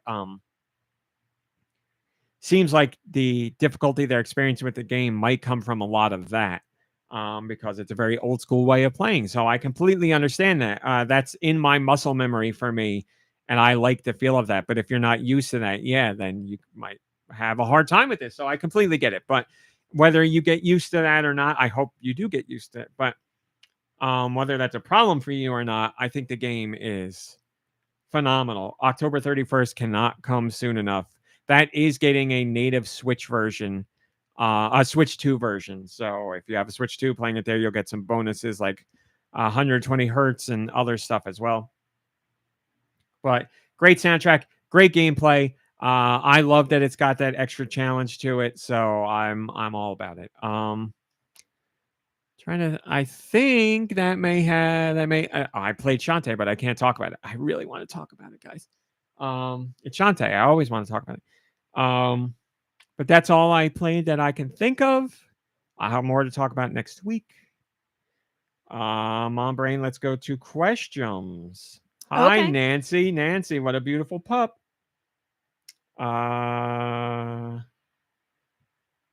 Radical Defect says, as a Link's Awakening fiend, I will say my difficulty with Mina the Hollower is 100,000% related to the Souls mechanic. Let me die to a boss 100 times without being penalized. Yeah, there. The Souls mechanics are there. If you die wherever, you have a chance to go back and get your stuff, but you have to defeat the enemy. So there is that to it. Okay.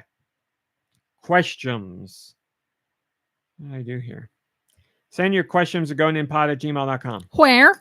GoNinPod@gmail.com. Maybe I will. There we go. They can be about Nintendo, video games in general, or whatever the hell you want. This week's question Do Michaels, we speak your name. comes from Marcthulu. They ask, I didn't notice at first, but when I did, I couldn't sit still. The Mario Kart World soundtrack includes ska tunes. Ooh. I have loved ska music since the 90s and make no apologies. I'd love to know what led Nintendo to make this musical choice in the new Mario Kart game. When have you been so surprised by music in a game that everything else just stopped? What music genres or styles would you like to hear in more games? Keep on skanking, they say. Skanking is ska music dancing. MomBrain, I'm so sorry to do this to you. I'm shaking my legs because I'm going to pee myself. Okay. Is there anything you can talk about with music and games? Can you Yeah, handle sure. this? I will go, as hurry quickly up. as I can. 3, 2, 1, go. I thoroughly enjoy the music in Toe Jam and Earl. I think it's like a great representation of what we thought was like really cool in like the late 80s and early 90s. I also thoroughly enjoyed all of the music in Earthbound, and it had a way of feeling both like fresh and new, but also nostalgic, and endearing, but also sometimes disorienting, which is, I think, kind of how I felt about that whole game. So I really loved that. Any Zelda game, the music isn't, I don't think, unexpected for what it is, but it's perfect like every time, which I think is like like a major accomplishment.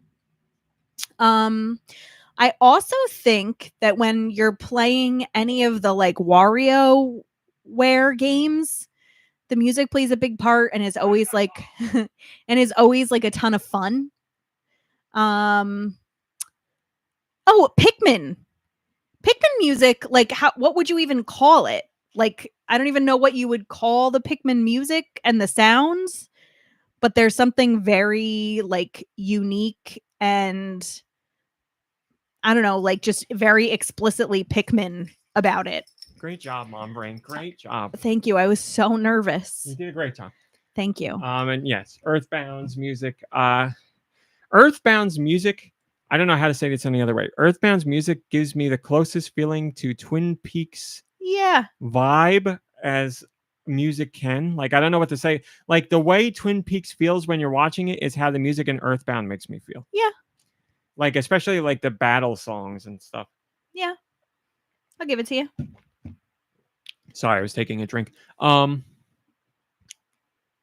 the Marcthulu says, when have you been so surprised by music in a game that everything else just stopped? So that has happened so many times to me. I've made it abundantly clear that music in games, like music in anything, does it to me. Like music, I don't know what it is. Obviously, music is there to enhance any experience, a TV show, a movie, a game. But boy, can music go a really long way for me in amplifying emotions and cementing an experience to me. And I don't know how stupid it is to say, because I'm sure plenty of people feel like that, but like it really hits me. And it's happened to me with so many things all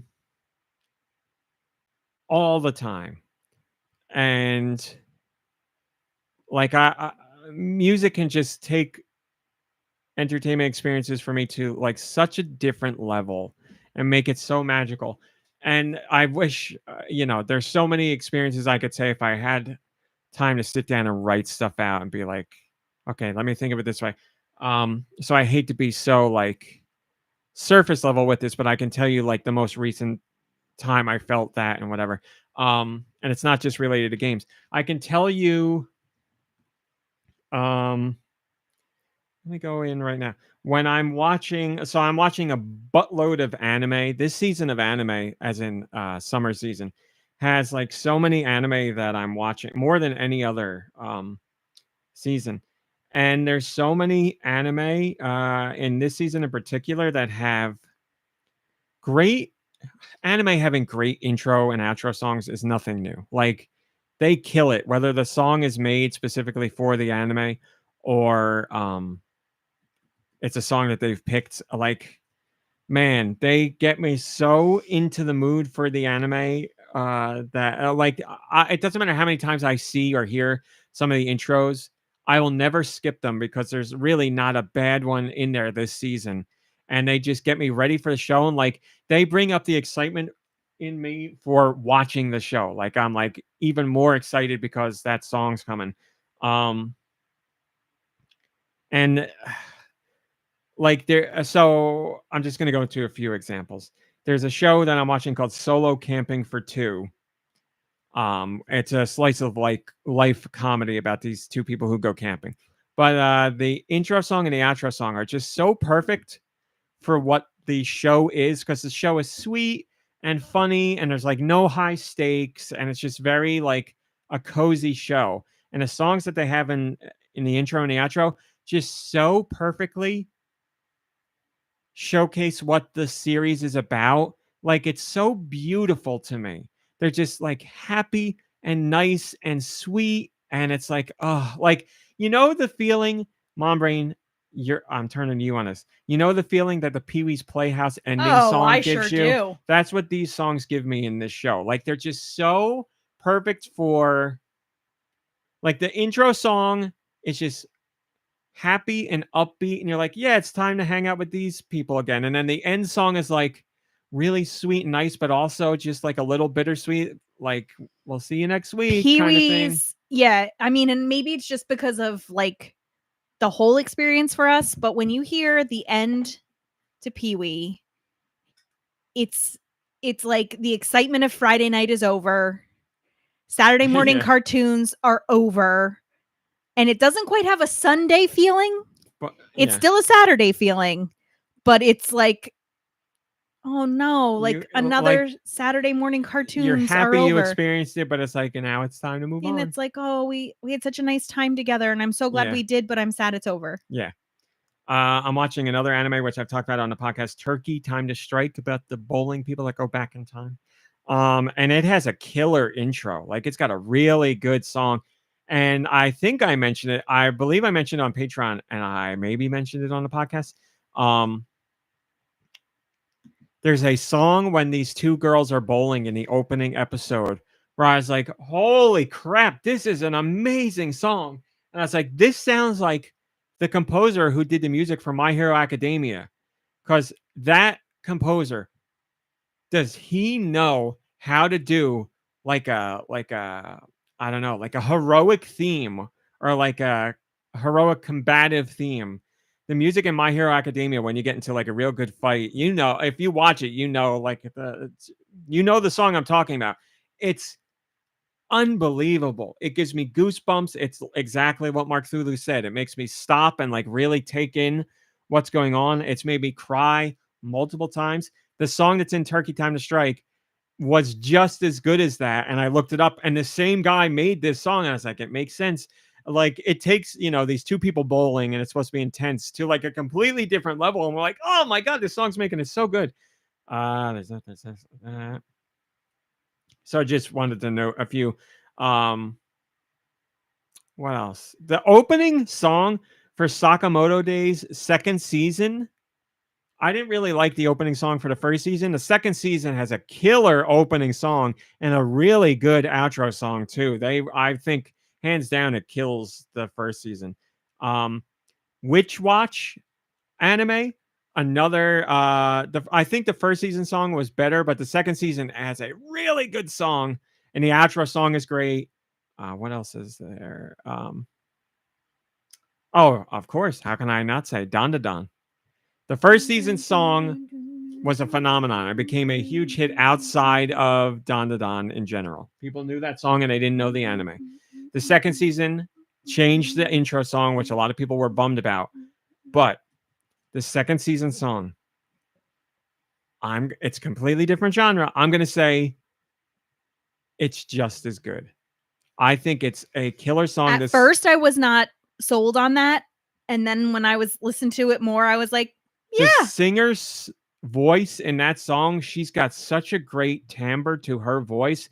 And the song is upbeat and fun. Upbeat and fun. It's a really good song. I really like that intro. And the outro song is way better than the first season's outro song. Way, way, way, way, way better. I love that song.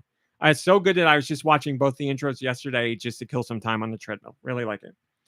And in games, the most recent example I can give you is Deltarune with chapters 3 and 4. No surprise, Toby Fox makes killer soundtracks all the time, but Deltarune's soundtrack, it's exactly what you said, Marcthulu. There are so many times where a song starts to play and I just stop and I'm in awe. Like, I felt emotional. I've been like tapping my toes. I've been nodding my head. I've been just like shocked by it. Toby Fox can make a killer song in any genre. He is so grossly talented. It is mind-boggling to me. And this has happened with every chapter in Deltarune. Killer music in each chapter. But chapters 3 and 4, I can't tell you how many times I've seen people who don't even play games listening to the soundtracks and being like, these are unbelievable compositions. Like, they're like, this is phenomenal stuff. How is this man making this kind of music? I've seen like teachers of music and experts in music and expert drummers and like not tear down, but what's the word I'm trying to think of?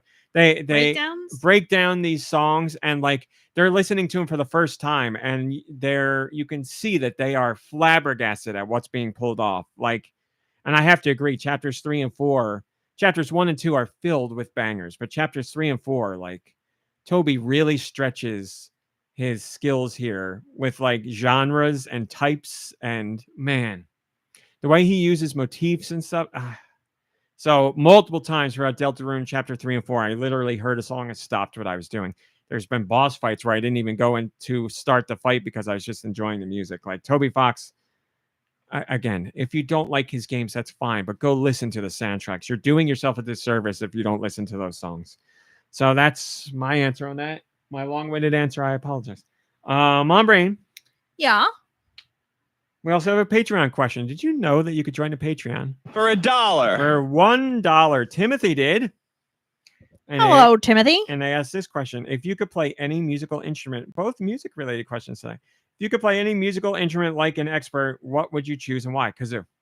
Because it's the world's greatest instrument. Who doesn't love a kazoo? This is a great question.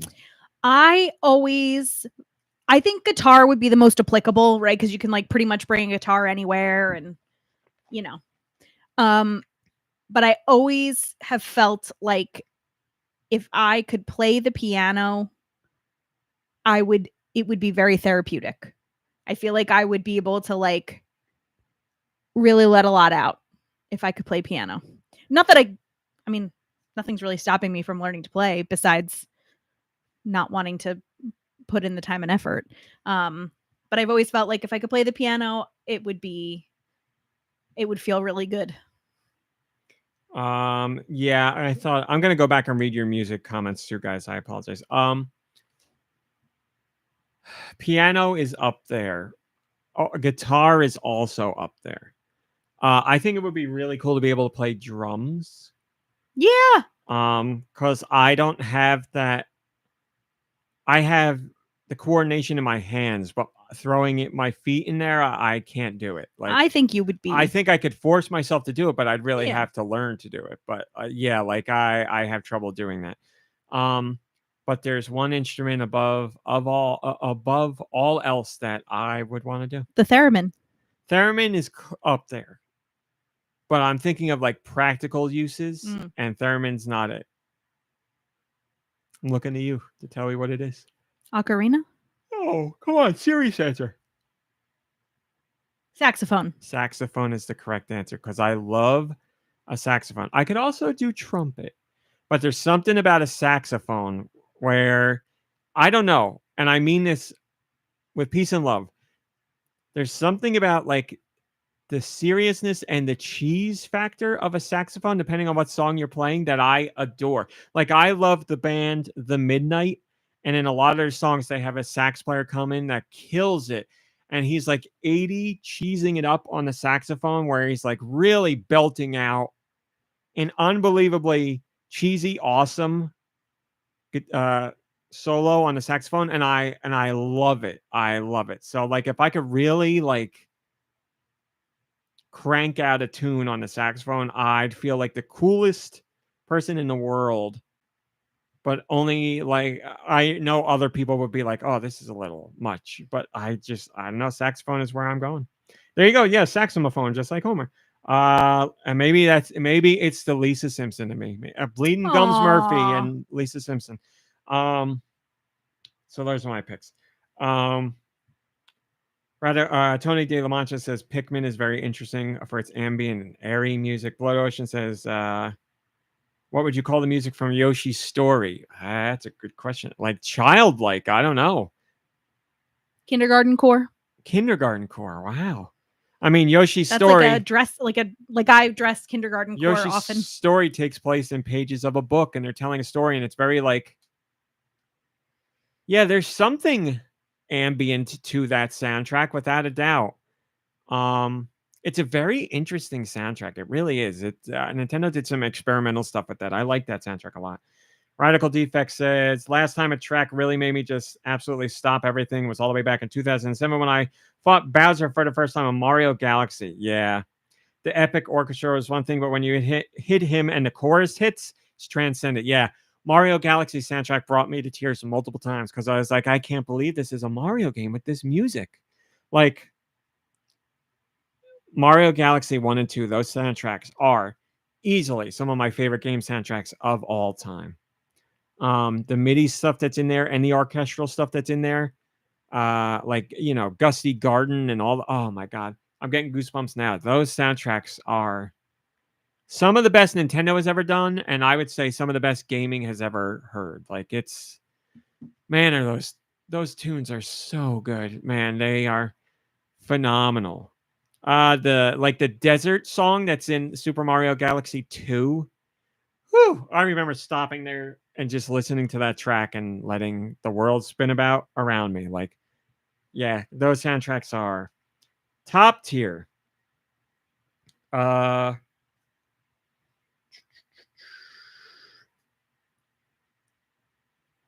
Tony says the soundtrack where Koji Kondo told the other composers Mario is not goofy, he's epic. I mean, that comes across in Mario Galaxy without a doubt. Okay. Joe Shabadoo says the Midnight Mansion. Can't wait for their new album. Yeah, I know. Of all the 80s revival groups, they're the most earnest. I agree with that 100%. What's their new album? October? It's October or November? Yeah, I'm very pumped. I gotta say, I was disappointed by their last album. I don't think it's bad, but I just feel like I don't know. It didn't hit for me like their others have. But from what I've heard of this new one, I everything I've heard off the new one, the little samples and previews they've done, I'm like, yeah, this sounds like what I want from the Midnight. So I'm amped for that. I know Anna Monoguchi just put out a new album too, and I haven't heard that yet, but I will give it a listen. And that's it. MomBrain, believe it or not, that's it. That's it. We got no due to tell us a very fake rumor. We got no music because it's just. Wouldn't it be cool if, like, just once his rumor was true? It'd be nice, yeah, but it never happens. Yeah, if it hasn't happened by now, I just don't think it's going to happen. I don't know. Joe Shabadoo agrees with me on the last album from the Midnight, so I'm not crazy. Yeah, it had a couple songs on there that I really enjoyed, but overall missed the mark. So that's it, guys. I think for just me and MomBrain, we did pretty good here. 2:15 for a show. That's pretty decent. I go on so much. You got an emotional breakdown from me. What more could you want? So I'll take this space where we had a lot of pets, which was nice. Pet talk. I'll take this space where we normally talk about other things to tell you he doesn't need my support, and he doesn't need me telling you about his work because he's got an audience that knows about it already. But Name of Austin has a new video out this week. He just put it out. Yes. Hello, Piper. Whoa, girl. Just put it out. She heard Animal Talk. Does she have a crush on Name of Austin? Probably. Who doesn't? Oh my gosh. People. It's got a new video out this week. I think it came out yesterday. It doesn't matter. Go watch it now. It's about the signage in GTA 6 and how while it may appear to be realistic at first glance, it's not reflecting real life signage and regulations as closely as you might think it does. So go check out his video. But again, the man doesn't need any plugs from me because he's doing phenomenally well. I've said it so many times. He worked his butt off for so long. I'm going to get emotional talking about him. Knowing how hard he worked and how much he put into that and all the conversations we've had over the years, every time he puts out a video, I can't tell you how happy I am to see the success that he has because he's unbelievable. He's unbelievable. Sorry, Austin. I know this is going to make you feel awkward, but man, I'm so happy for you. So go watch his new video. There you go. That's a great end. Crying about Austin because he's had great success finally, and he deserves every bit of it. And he's flying planes like he always wanted to. And just the man's great. The man's great. Whew, man. I'm a lawyer with a real lawyer, says Tony. Yeah, go watch the video. It's another banger from Austin. Guy's good. And MeUndies and whatever else he's doing. Go buy MeUndies. Use code AnyAustin. It probably doesn't work anymore. We got some cheap undies, you know? It was great. Works. Was it just AnyAustin? I think so. Let's try. Stu used it. I used it. MeUndies. We got good undies. .com/AnyAustin.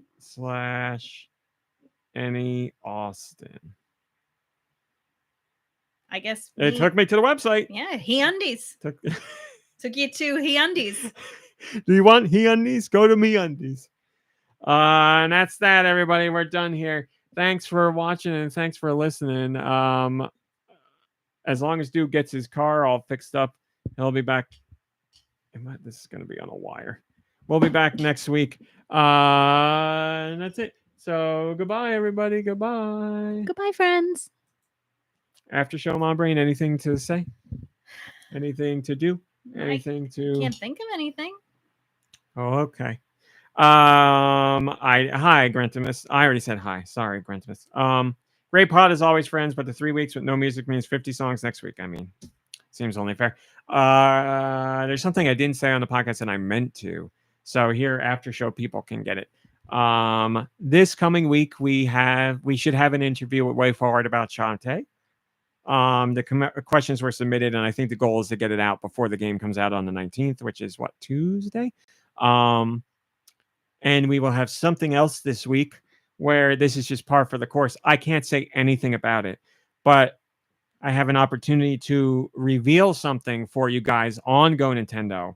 I will say it's not first party related, but I was so excited for it. I couldn't believe the opportunity came up, and I was trying to tell MomBrain about it, and I was crying while I was telling her because I'm that flabbergasted that it happened and so excited to be a part of it. So look forward to that this week. That's set in stone. That's done. I have everything I need to do that. So honored to be a part of this. Cannot believe that I am.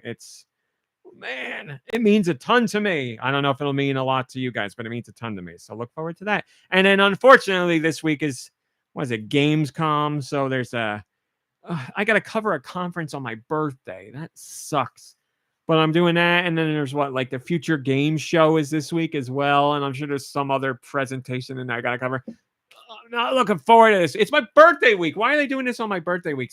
And on my literal birthday. But I'll be covering all that stuff. So it'll be a busy week. If you guys are back in school now, I'm sorry. I hope it's going well. Oh, Josh, thank you. If you're not back in school yet, enjoy the rest of your vacation. It's going going to say something, but Josh's beautiful singing just took it out of me.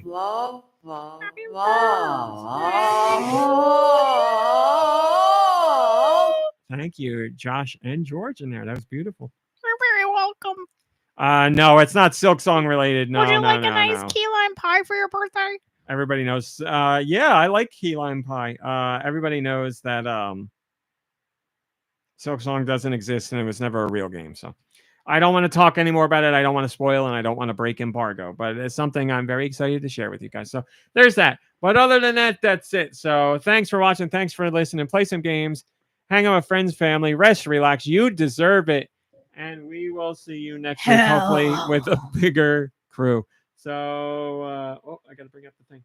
That's it. Goodbye, everybody. Goodbye, everybody. You Goodbye. blow a kiss. Goodbye, everybody. Goodbye.